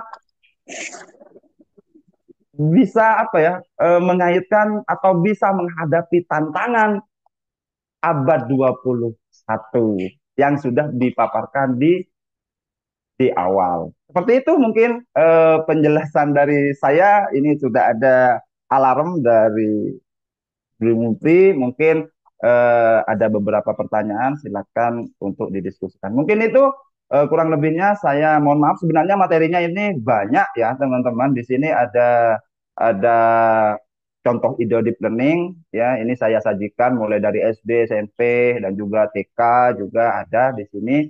Kalau misalnya menjadi sumber inspirasi. Mungkin itu yang bisa saya sampaikan. Kurang lebihnya saya mohon maaf Bapak Ibu, bukan menggurui, terutama kepada guru-guru saya, guru-guru SD yang sangat ya apa ya, yang sangat berjasa di dalam hidup saya. Mohon maaf Bapak Ibu. Akhiran wassalamualaikum warahmatullahi wabarakatuh. Saya Waalaikumsalam kembalikan kepada Bu Mufti. warahmatullahi wabarakatuh. Warahmatullahi Aplaus untuk wabarakatuh. Pak Dayat ya, luar biasa ya. Pak Mantap, Satrawi, mohon kameranya mantap Pak dimatikan, Pak Hidayat. Satrawi. Terima kasih Bapak Ahmad Said Hidayat yang telah luar biasa menyampaikan Hidayat, materi Bapak. tentang deep learning, sehingga menambah pencerahan ya, pemahaman tentang deep learning itu seperti apa. Nah, untuk tambah pemahaman kita, monggo jika ada segala sesuatu yang ingin ditanyakan atau yang ingin didiskusikan di room ini, kami memberikan kesempatan pertanyaan melalui raise hand dan yang ada di room chat. Nah, untuk yang raise hand itu eh, 4 pertanyaan ya, 4 pertanyaan. Kemudian yang di room chat juga sama. Nah, monggo untuk sesi pertama itu pertanyaan melalui raise hand. Disilakan. Mohon izin Pak Sudirman. Nah, disilakan untuk buka kamera dan buka mikrofon. Disilakan. Iya, kasih. Assalamualaikum warahmatullahi Oke. wabarakatuh. Waalaikumsalam warahmatullahi wabarakatuh. Iya, Tanya perkenalkan ininya. saya Sudirman dari Makassar. Wow, keren ya. Salam kenal Bapak, salam kenal Bapak. Ya, salam Pak Ahmad. Wah, ya. Menarik sebenarnya mendiskusikan materi ini. Cuman ada beberapa hal mungkin yang bisa didiskusikan di room ini, bahwa tidak bisa dipungkiri kebanyakan masyarakat kita hari ini itu masih melihat nilai angka di akhir untuk kepentingan anak-anak lanjut ke jenjang yang lebih tinggi. Sehingga di satu sisi jika kita menerapkan deep learning secara totalitas, kemudian di sisi lain tantangannya adalah bagaimana merubah mindset pandangan masyarakat untuk tidak berorientasi kepada angka-angka akhir itu. Ini yang mungkin kita bisa diskusikan di room ini. Bagaimana kira-kira sehingga antara tuntutan masyarakat yang hanya orientasinya itu tadi, angka dan seterusnya. Mengingat kita tidak bisa pungkiri, Pak, bahwa untuk lanjut ke pendidikan berikutnya kan angka yang dilihat dalam arti nilai. Tapi di sisi lain, kita selaku penanggung jawab di satuan pendidikan itu butuh bagaimana konsep pendidikan bermakna ke depannya. Mungkin kita ada gambaran bagaimana kira-kira ini untuk mengakomodir antara kepentingan masyarakat yang belum terlalu link dengan apa yang kita bicarakan hari ini dengan tuntutan yang harusnya kita lakukan di satuan pendidikan masing-masing. Bisa dipahami kira-kira Pak Ahmad? Oke. Terima kasih. Siap, Iya, siap. ya, oke. Kasih. Itu saja dari saya. Demikian. Assalamualaikum warahmatullahi wabarakatuh. Waalaikumsalam warahmatullahi wabarakatuh. Luar biasa. Terima kasih pertanyaannya Pak Sudirman. Langsung dilempar ini ke narasumber. Monggo. Pertama, salam kenal dulu Pak Sudirman. Ini dari Makassar, Sulawesi Selatan ini ya. Iya, alhamdulillah. Salam kenal, Pak. Sehat-sehat Bapak. Alhamdulillah. Duh, semuanya ini sahabat saya. Baik Bapak. Kalau kita berbicara tentang animo masyarakat itu sebenarnya sama Pak. Tidak hanya saya, tidak hanya Pak Sudirman, tidak hanya Bu Mumpri, tidak hanya semuanya, mungkin saya juga merasakan Bapak, di mana animo masyarakat itu masih dalam tanda kutip nilai Bapak. Di mana sekolah itu adalah nilai. Jadi untuk merubah pola pikir masyarakat, persepsi masyarakat, bahwa pendidikan itu bukan hanya sekedar nilai, itu adalah tanggung jawab kita bersama-sama. Kenapa Bapak? Karena kenapa? Karena sekolah yang dihasilkan itu adalah nilai. Sekolah saya seperti itu masih siswa saya itu masih belum berdampak nyata, Bapak. Belum berdampak nyata kepada masyarakat. Apa sih oleh-olehnya sekolah? Pulang pagi, kemudian pulang pagi, berangkat pagi, pulang siang. Itu setiap hari selama 6 tahun itu tidak ada perubahan yang signifikan. Sehingga wajar wali murid itu mendambakan nilai dengan harapan apa Bapak? Dengan harapan ketika kuliah, ketika lulus itu bisa bisa naik ke jenjang berikutnya. Ya, maka yang saya lakukan di sekolah saya adalah kepala sekolah SDN Ketawangkarai 3, Bapak, yang sangat pelosok ini Bu sahabat saya Bu Mumpri yang masih naik gunung turun gunung, yang masih pola pikirnya masih wah, luar biasa. Akhirnya saya melakukan pembelajaran deep learning, Pak, sehingga masyarakat itu bisa tahu dampak dari sekolah. Oh, sekolah di sini ini loh dampaknya. Saya ajari tahlilan, Bapak. Oh, ternyata sekolah di SDN Ketawangkarai 3 bisa loh mimpin tahlil. Artinya punya dampak sehingga paling apa ya? Ke masyarakat itu bukan nilainya yang diuahkan, Bapak. Tapi apa ya? Hasil bermaknanya yang mungkin itu yang nantinya bisa lambat laun bisa menggeret lah bahwa sekolah itu tidak hanya berkutat atau ngomongin dengan nilai, tapi tapi lebih dari itu, yaitu tentang bermakna itu. Seperti itu Bapak. Jadi mohon maaf Bapak. Jadi mungkin kita sampaikan saja dulu, kita semangatkan saja bermaknanya, jangan nilainya Bapak. Nomor 2 itu mungkin nilainya, tapi bermakna. Kalau misalnya sudah terespon dari masyarakat, ternyata siswa ternyata sudah otomatis membersihkan sungai. Oh, ternyata kalau misalnya ada sungai yang anak-anak langsung mungkin itu sudah menjadi pola pikir masyarakat secara perlahan-lahan. Mungkin itu Bapak. Jawaban dari saya.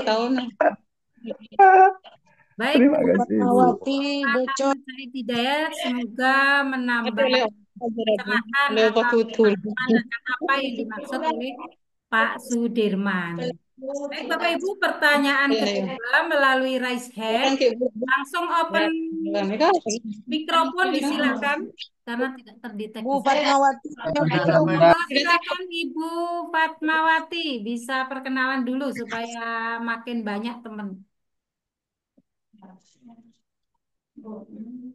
Silakan Bu Fatmawati.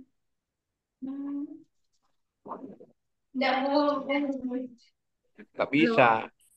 Mau bertanya di saya tidak muncul. Bukan bertanya. Enggak, Pak kalau Dayat, ada Bu Ngopri? Bisa. Mohon maaf, saya ingin berikan masukan lah Pak Dayat. Kalau bisa ya, bisa ada. Diizinkan Pak Dayat. Bu Ngopri? Ya, monggo. Maaf. Bu Fatmawati, satu sekolah Oke. ya? Satu sekolah. Ya, Assalamualaikum warahmatullahi wabarakatuh. Waalaikumsalam warahmatullahi wabarakatuh. Oke, terima kasih pada Bu Ngopri.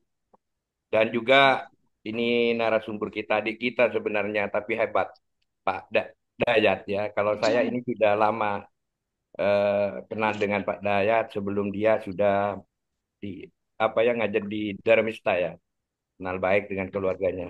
Jadi gini Pak Dayat, apa yang disampaikan terkait dengan ya pendekatan itu the planning ya, terkait dengan pendekatan pembelajaran. Kalau berbicara teori itu sebenarnya kita apa ya mudah lah, tapi implementasinya ini yang agak sulit. Karena menurut saya benar apa yang disampaikan Pak Sudirman tadi. Acuan sekolah-sekolah banyak yang pada nilai-nilai. Jadi untuk menghilangkan stigma seperti itu, eh, apa pada orang tua murid terutama, bahkan di sekolah kami juga mengalami di kota ini. Sehingga guru-guru ada yang sampai ditelepon, ada yang sudah main-main untuk apa ya, supaya anaknya itu dapat ranking begitu. Jadi itu banyak masukan seperti itu. Jadi terkait dengan ini sangat hebat. Namun saya sebenarnya eh, sebenarnya saya menyalahkan pemerintah yang kurang etis sebenarnya. Kita kalau di Indonesia memang terendah lah ya. Dibilang pendidikan sudah kalah kepada tetangga Malaysia lah. Jadi intinya begini, menurut saya itu terkait mekanisme perekrutan guru terutama ya. Di Indonesia ini kayaknya guru ini kurang diminati. Mengapa? Ya karena apa? Kesejahteraan. Sistem penggajiannya itu kurang. Jelas itu sudah. Makanya pemerintah sekarang sudah acuannya ke sana. Mengapa? Karena kita kompetisinya guru rata-rata ini menurut saya ini walaupun seperti apa kurikulumnya, kalau gurunya masih apa ya semacam kompetensi itu masih kurang ya tidak bisa berkembang Pak Daya. Jadi untuk itu ini sudah salah secara mekanisme, cara perekrutan itu sudah beradol. Kalau di luar negeri, saya baca di artikel-artikel sebenarnya guru itu sangat diminati, Pak. Kalau di Indonesia dibalik, dokter yang diminati gitu. Jadi itu. Kemudian berbicara terkait deep learning ini sangat bagus sebenarnya ya. Bukan kurikulum apa yang sudah disampaikan di media-media banyak yang menyatakan bahwa kurikulum Merdeka ini akan dirubah sebenarnya itu. Namun menurut saya itu eh, sebaik apapun, tapi kalau manusia SDM-nya itu kurang punya kesadaran, artinya apa tadi sesuai dengan prinsip, bukan cuma kepada murid kita, guru juga punya kesadaran. Jadi cara mengajarnya juga tidak seperti itu. Jadi yang dikejar apa? Sesuai dengan apa yang sudah ada di buku teks gitu kan. Ya. Padahal di Kurung Merdeka ini yang saya baca sebenarnya kita harus orientasinya kepada buku non-teks kan begitu. Jadi alangkah baiknya sementara untuk Pak Dayat karena masukan ini Pak Dayat selaku juga pemerhati saya kira Pak Dayat itu insya Allah maju ke kementerian. Apalagi sekarang waktu itu saya dengar Pak Prabowo itu menjanjikan. Ini kaitannya dengan deep learning ini loh Pak Dayat. Eh, televisi canggih untuk setiap sekolah di seluruh Indonesia kan ya begitu kan. Kemarin pada Hari Guru kalau tidak salah. Jadi ini sangat baik. Saya mengharap setiap sekolah baik bukan cuma di perkotaan berata seharusnya. Setiap sekolah satu guru satu TV canggih. Nah, ini untuk menjawab tantangan di abad ke 2000 apa abad ke-21 ya kan. Nah, jadi solusinya teknologi itu pendekatan yang merata. Artinya seperti ini, TV canggih itu memberikan solusi sebenarnya pada untuk pendidikan, transportasi pendidikan. Jadi itu yang harapan kami nanti Pak Dayat setelah bincang-bincang dengan kementerian terutama, ayo secepatnya. Kalau bisa tahun 2025 karena di Kementerian Pendidikan tidak ada pemangkasan anggaran dan insya Allah mungkin sudah dialokasikan.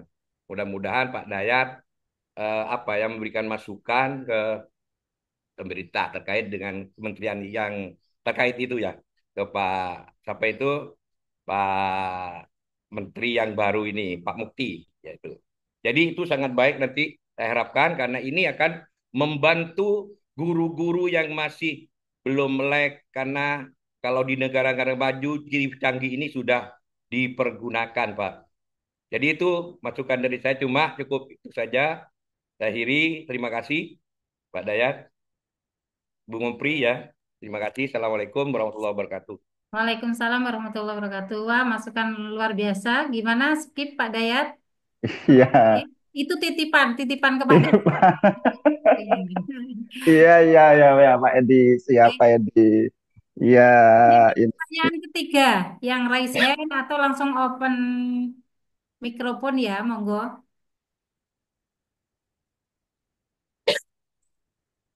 Masih adakah yang mau bertanya? Silakan bisa open mikrofon.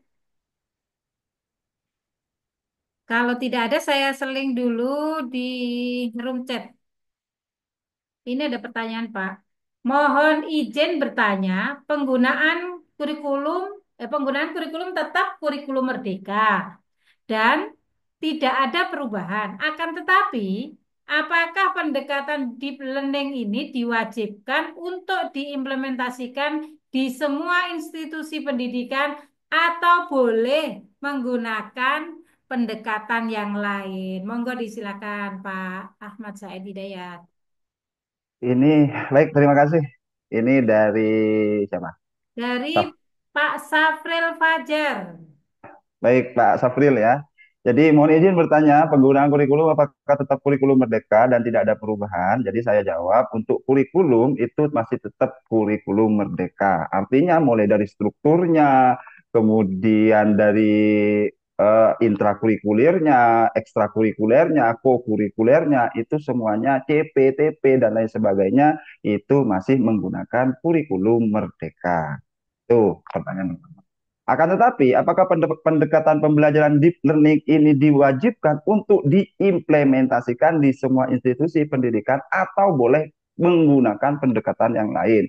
Seperti ini, Bapak Saril Fajar, ini namanya pendekatan, bukan model, bukan metode.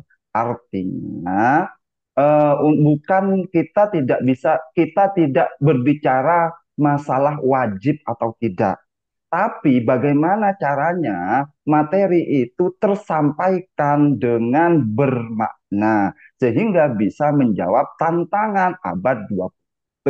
Sehingga kalau misalnya kita, guru-guru kita ingin memberikan ruang kepada siswa untuk atau membekali siswa, tentunya pendekatan yang digunakan adalah pendekatan deep learning. Itu merupakan sebuah solusi dari pemerintah untuk tantangan untuk menghadapi tantangan abad 21. Kalau misalnya Bapak Safril ini menggunakan pendekatan lain, pendekatan tapi bukan model, bukan metode, ya mungkin yang bisa lebih dari deep learning, ya monggo dipersilahkan. Dalam tanda kutip, syaratnya yaitu untuk menjawab tantangan di abad 21. Karena saya bilang haram ya, hukum haram karena memang tidak ada regulasinya wajib seperti itu.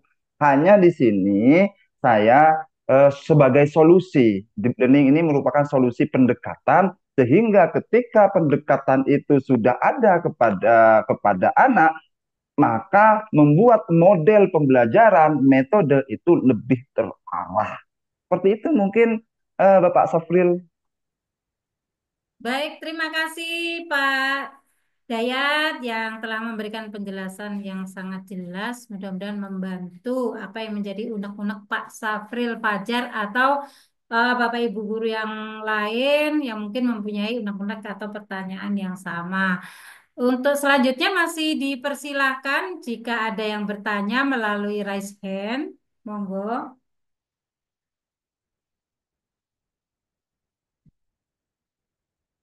Saya intip, nggak ada yang raise hand ini. Sudah jelas, Pak. Berarti, Pak. Penjelasannya Ya mungkin. sudah bisa dipahami, insya Allah. Itu Bu Vivit Humairah, Ibu. Menit, nggih. Boleh mau diskusi, boleh disilahkan. Seperti tadi di tengah-tengah kan ada yang mau diskusi, boleh, boleh silahkan.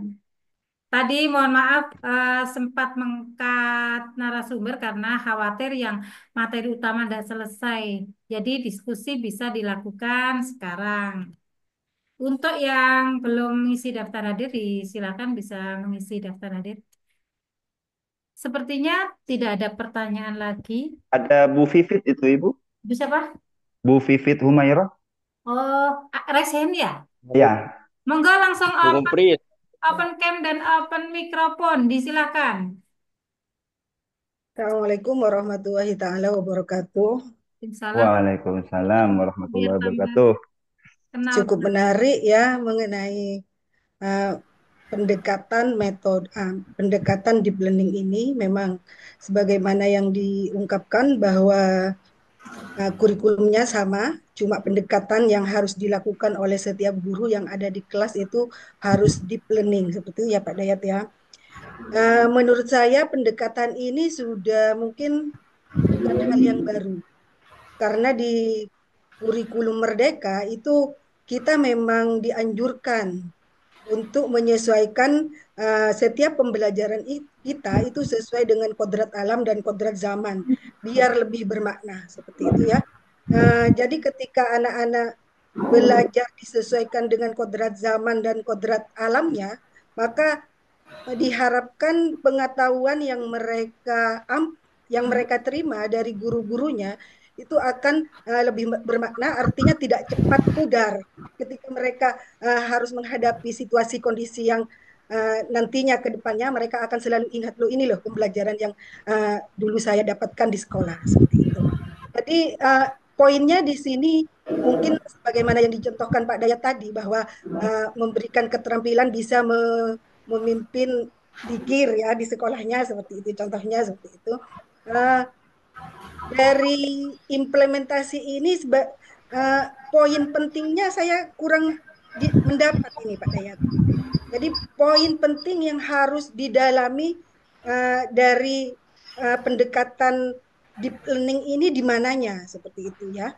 Jadi perlu difokuskan di mananya guru ini agar pendekatan deep learning ini berjalan dengan baik di sekolah-sekolah dan bisa mempunyai pembelajaran yang bermakna kepada anak didik kita. Yang dicontohkan itu kayaknya sudah kemarin-kemarin sudah pernah kita jalankan oleh guru-guru yang mungkin sudah melaksanakan seperti itu. Nanti tambahannya itu di mana? Ya, itu dari saya. Terima kasih banyak. Wassalamualaikum warahmatullahi wabarakatuh. Waalaikumsalam warahmatullahi wabarakatuh. Terima kasih pertanyaannya Bu Vivit, Bu Maira ya. Monggo Pak Dayat, poin penting mana? Nah, silakan Pak Dayat. Monggo. Salam Ibu, salam sehat, salam sejahtera buat Bu Vivit ya, salam kenal juga ya. Di sini Bu Vivit, ini sebenarnya katanya Bu Vivit ini bukan pendekatan bukan hal baru di kurikulum Merdeka, itu juga seperti itu. Yang dicontohkan oleh Pak Dayat itu sebenarnya saya juga melakukan seperti itu. Nah, dan Bu Vivit, saya kurang menangkap poinnya itu apa ya untuk deep learning itu, seperti itu. Bukannya itu ada juga di kurikulum Merdeka, mungkin itu ya. Poinnya apa Pak gitu ya Bu ya. Poinnya apa gitu loh. Deep learning ini poin tambahannya itu apa? Saya kurang nangkep. Baik. Sebenarnya ketika Bapak Ibu itu menerapkan kurikulum Merdeka yang benar-benar kurikulum Merdeka, itu sebenarnya deep itu. Seperti itu. Tapi sayangnya terkadang kurikulum Merdeka rasa K13. Artinya gini, kurikulum Merdeka hanya mengajar textbook apa yang sudah dikatakan oleh Pak Suhaidi itu. Nah, maka dari itu poinnya apa? Poin pentingnya ketika guru mau mengajar, buka CP ya Bapak Ibu, buka CP, Bapak Ibu tuh langsung, oh kira-kira materi ini kira-kira bermaknanya kepada anak itu apa? Nanti akan disimulasikan menjadi kegiatan apa? Sehingga bukan pendekatan langsung harus proyek, tidak. Kira-kira anak-anak ini nantinya kepada kehidupan sehari-hari itu apa? Atau misalnya ibu membuka CP pembelajaran matematika misalnya, operasi hitung, bilangan bulat misalnya. Nah, guru itu langsung berpikir, saya tidak hanya mengajar, memahami dan memberikan anak itu pengetahuan tidak, tapi ini dampaknya kira-kira apa ya? Oh, berarti dampaknya atau tujuannya nanti anak-anak itu di dalam kehidupan sehari-hari bisa berbelanja cepat, bisa berbelanja cepat, bisa berbelanja aktif. Tepat artinya itu tepat sesuai dengan keinginan dan kebutuhan. Cepat itu artinya tidak salah antara sosok, antara sosok sama pengembalian atau uang tukar. Aktif artinya anak itu punya sense of number-nya. Artinya ketika anak itu mempunyai sense of number, itu tidak segampang cuma 100.000 ya, beli lagi, bukan. Nah, kalau guru itu sudah punya indikator atau tujuan di dalam pembelajaran seperti itu, maka ada target. Maka dari itu nanti ketika pengaplikasiannya anak-anak itu diajak ke kantin untuk apa? Untuk melakukan pembelajaran operasi itu. Poinnya seperti itu, Ibu. Jadi ketika guru mau ngajar, guru harus punya bayangan kira-kira ini aplikasi dalam kehidupan sehari-hari apa ya? Itu pertanyaannya. Mungkin itu, Ibu. Baik, terima kasih Pak Said Hidayat yang telah Baik, terima kasih Pak. Semoga menambah pemahaman ya, Bu Vivit dan kawan-kawan. Terima kasih Bu Vivit. Selanjutnya pertanyaan melalui room chat. Assalamualaikum, kami guru kelas 1. Mohon izin bertanya, bagaimana cara Anda mengenalkan konsep deep learning kepada siswa kelas 1 dengan pendekatan yang menyenangkan dan sesuai dengan perkembangan kognitif mereka tanpa menggunakan teknik yang kompleks dari Pak Sudipno. Monggo Pak Sudipno. Ya, ini dari Pak Sujipno. Ya, salam kenal Bapak Sujipno. Salam kenal dari saya, semoga sehat selalu. Baik, Assalamualaikum, kami guru kelas 1, mohon izin bertanya. Ini kalau guru kelas 1 sebenarnya saya mohon, ya sebenarnya adalah guru-guru hebat ya sebenarnya, maka dari itu saya takdim sebenarnya untuk guru-guru kelas 1 ini. Bagaimana cara Anda mengenalkan konsep deep learning kepada siswa kelas 1 dengan pendekatan yang menyenangkan dan sesuai dengan kognitif mereka tanpa menggunakan istilah teknis yang kompleks. Makanya di sini Bapak Ibu, ini hubungannya ada pada transisi PAUD. Seperti itu. Kita pelajari kalau misalnya di transisi PAUD di sini apa yang dikembangkan, yaitu ada beberapa fase di sana. Itu yang dulu yang dikembangkan. Karena untuk kelas 1 itu transisi PAUD-nya itu masih masa peralihan.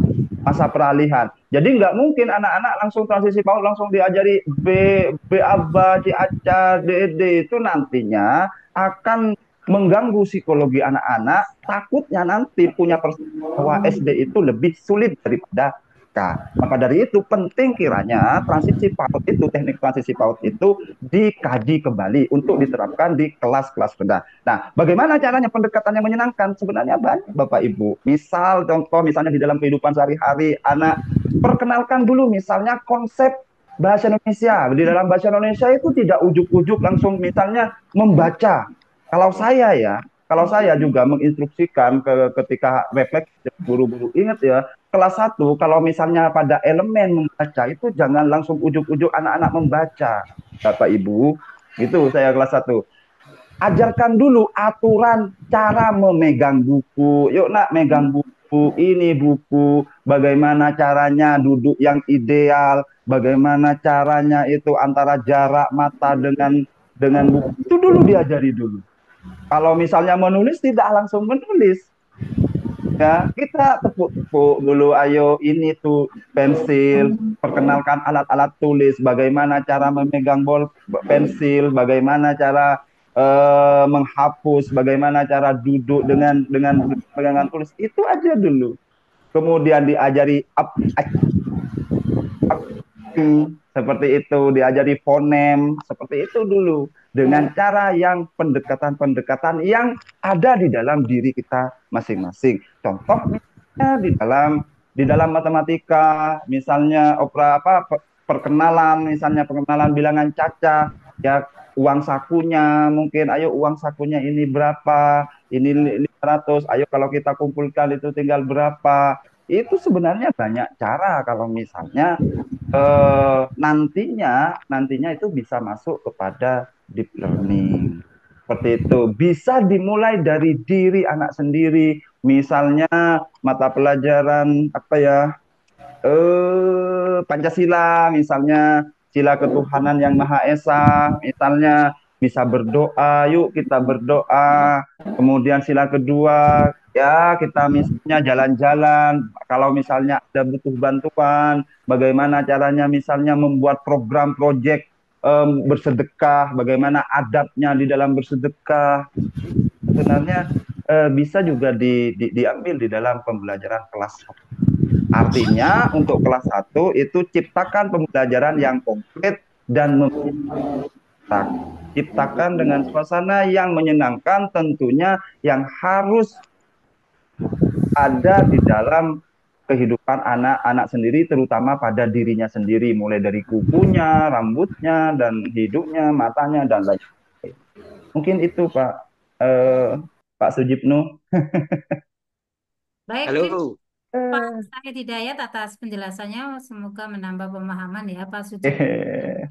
Ini untuk pertanyaan terakhir pada materi ini melalui raise hand. Untuk pertanyaan selanjutnya Bapak Ibu bisa melalui room WhatsApp group yang sudah ada. Nah ini untuk pertanyaan terakhir oleh Bapak Muhammad Slamet, ya sahabat saya ini dari Patian. Disilahkan. Baik, terima kasih Bu instruktur saya ini, Bu Mumpri. Assalamualaikum Pak Said Hidayat. Pertanyaan saya. Waalaikumsalam warahmatullahi wabarakatuh. Pertama Pak, bagaimana tolak ukur keberhasilan pendekatan deep learning ini berkenaan dengan atau dihubungkan dengan bentuk pendidikan di negara kita yang secara umum adalah klasikal, bukan individual. Satu. Yang kedua, kita sepertinya berdilema dengan bertepuk sebelah tangan. Yang pertama, bertepuk sebelah tangan, kenapa saya katakan seperti itu? Masyarakat kita dan pemerintah, terutama, bukan mau menyalahkan kata Pak Suhaidi, itu berorientasi kepada nilai. Sedangkan pendekatan deep learning ini kan orientasinya pada proses. Nah, ada pendapat begini di masyarakat, dan ini banyak saya dengar, bahkan mungkin saya sendiri terhadap anak saya atau kita-kita sendiri begini. Lebih baik anak saya tidak mendapat nilai 5 daripada, lebih baik anak saya tidak bisa merakit sapu lidi daripada mendapat nilai 5. Nah, itu kan agak bertentangan dengan yang namanya deep learning. Sementara institusi-institusi ketika merekrutan pegawai di kepemerintahan atau di institusi lain, itu yang dilihatnya kan nilai. Seperti yang disampaikan Bapak Sudirman tadi. Nah, bukan mestinya, seharusnya pemerintah juga kan harus bagaimana melihat prosesnya, bukan kepada nilainya. Banyak yang kita ketahui untuk rata-rata nilainya untuk masuk ke institusi ini harus sekian dan sekian. Di bawah itu tidak ada syarat, tidak ada cara untuk masuk, kan seperti itu. Itu saja Pak. Terima kasih, mohon maaf. Terima kasih Bung Munpri. Assalamualaikum warahmatullahi wabarakatuh. Waalaikumsalam warahmatullahi wabarakatuh. Mantap Pak Salamat. Monggo Pak Said Hidayat untuk bisa dijawab. Ini keren sekali nih. Salam Pak, salam sehat ya Pak Ki. Mantaran yang paling lebaran Pak, selamat. Ini keren ini apa nah? Lebih baik anak saya tidak bisa merakit sapu lidi daripada mendapat nilai 5. Dan itu sudah apa namanya sudah menjadi budaya ya, dan untuk mengubah budaya itu memang sangat sulit sekali. Dan juga yang kedua, bagaimana tolak ukur keberhasilan deep learning. Tolak ukur keberhasilan deep learning itu ketika anak itu bisa mencapai dimensi profil lulusan yang sudah saya jabarkan tadi, seperti itu. Jadi di dalam dimensi profil lulusan itu ada keimanan, kemudian kreativitas, kemudian kemandirian, komunikasi, kemudian kesehatan, kolaborasi, dan juga penalaran kritis. Itu secara umum. Kalau indikatornya itu secara khusus ya Pak, dan kaulah di awal jangan sampai ada masyarakat bilang dalam tanda kutip quote-nya ini, dok gunana sekolah mak mau boy kopi area tak tahu. Itu sebenarnya indikator dari keberhasilan deep learning. Jika anak-anak sudah diajari tentang reaksi kimia, misalnya di dalam IPAS, campuran, zat campuran, dari kopi, gula, air, kalau masih belum bisa membuat larutan, itu berarti indikatornya itu berarti kurang. Artinya seperti ini, indikatornya ketika kemandirian anak, kemudian komunikasinya anak, kolaborasinya anak di dalam kehidupan sehari-hari itu mantap, berarti itu indikator deep learning itu sudah sangat berhasil. Dan kembali lagi, kalau misalnya tentang statement masyarakat ya, lebih baik anak saya tidak bisa merakit sapu lidi daripada mendapat nilai 5. Ya, mau gimana lagi ya, yang ini sudahlah statement yang menjadi budaya. Mari kita ubah yang perlahan-lahan. Siapa tahu dari para guru-guru hebat yang ada di sini itu bisa apa ya memberikan secercah harapan bahwa pendidikan itu bukan sebenarnya outputnya bukan nilai. Pendidikan itu merupakan sangona odi. Pendidikan itu adalah sesuatu yang bisa menjadi petunjuk di dalam kehidupan, sehingga di dalam kehidupan itu bisa bermakna dan juga tentunya bisa selamat di dunia dan di akhirat. Itu esensi dari pendidikan. Sehingga contoh seperti ini Bapak Ibu, ketika saya memang mewanti-wanti untuk sense of number. Kenapa orang-orang sekarang terjerat pinjol? Kenapa orang-orang sekarang itu terjerat Shopee Shopee Pay Later banyak. Kenapa? Karena ilmu matematikanya itu tidak bermakna sama sekali. Terkadang hanya latah, terkadang hanya ingin branding saja. Makanya itu membeli semuanya hal-hal yang branded tanpa melihat apa itu kebutuhannya, hanya keinginannya. Kenapa? Karena tidak paham number of sense. Seperti itu, Bapak. Jadi mulai dari sekarang, eh, ya mungkin dari saya pribadi, dari Bapak Ibu guru pribadi, mengubah pola pikir masyarakat bahwa pendidikan itu bukan hanya sekedar angka, pendidikan itu bukan hanya sekedar apa ya, sekedar pekerjaan atau apapun, tapi pendidikan merupakan apa ya lentera yang bisa kita sangunah odi sehingga kita bisa dalam hidup berkesejahteraan sehingga bisa selamat dalam dunia maupun akhirat nanti. Mungkin itu Bapak Selamat yang bisa saya komentari ya. Tidak banyak dan tidak mendalam. Mungkin itu. Terima kasih Bu Menteri. Halo, Bu Menteri. Ya, ini sudah datang Ibu. Ibunya keluar sebentar, Bapak. Baik, terima kasih Bapak Ahmad Said Hidayat yang sangat jelas. Insya Allah bisa kita pahami ya.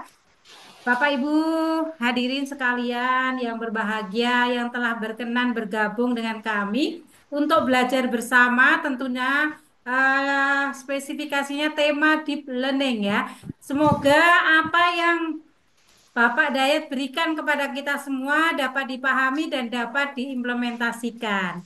Amin, amin, Ya, amin. Bapak Ibu memiliki pertanyaan yang belum tercover pada pertemuan kali ini, Bapak Ibu bisa nyambung melalui WhatsApp grup yang sudah ada. Dan bagi Bapak Ibu yang belum mengisi presensi, silakan bisa diisi. Nah, jadi sekali lagi kami mohon maaf, awalnya kami request kapasitas Zoom meeting ini yang 500 tapi ternyata lupa katanya dikasih yang 300. Nah, jadi mohon maaf yang pada kesempatan kali ini belum bisa bergabung. Insya Allah ini adalah evaluasi kami ke depan akan saya pastikan bahwa Zoom meeting kami itu berkapasitas lebih dari pendaftar. Alhamdulillah sampai di detik akhir ini masih bertahan 240, luar biasa. Terima kasih atas atensinya, khususnya Bapak narasumber luar biasa telah memberikan banyak ilmu pengetahuan kepada kita semua. Sampai ketemu di kesempatan yang lain pada materi yang tentunya yang lebih ter-up to date ya Bapak Ibu. Kami selaku host atas nama panitia juga K3S Kabupaten Sumeneb, mohon maaf jika ada segala sesuatu yang kurang berkenan di hati Bapak Ibu selama pertemuan di dunia maya ini. Sampai jumpa dan Assalamualaikum warahmatullahi wabarakatuh. Waalaikumsalam warahmatullahi wabarakatuh. Selamat beristirahat. Siap. Terima kasih Pak Dayat, ketemunya Ibu.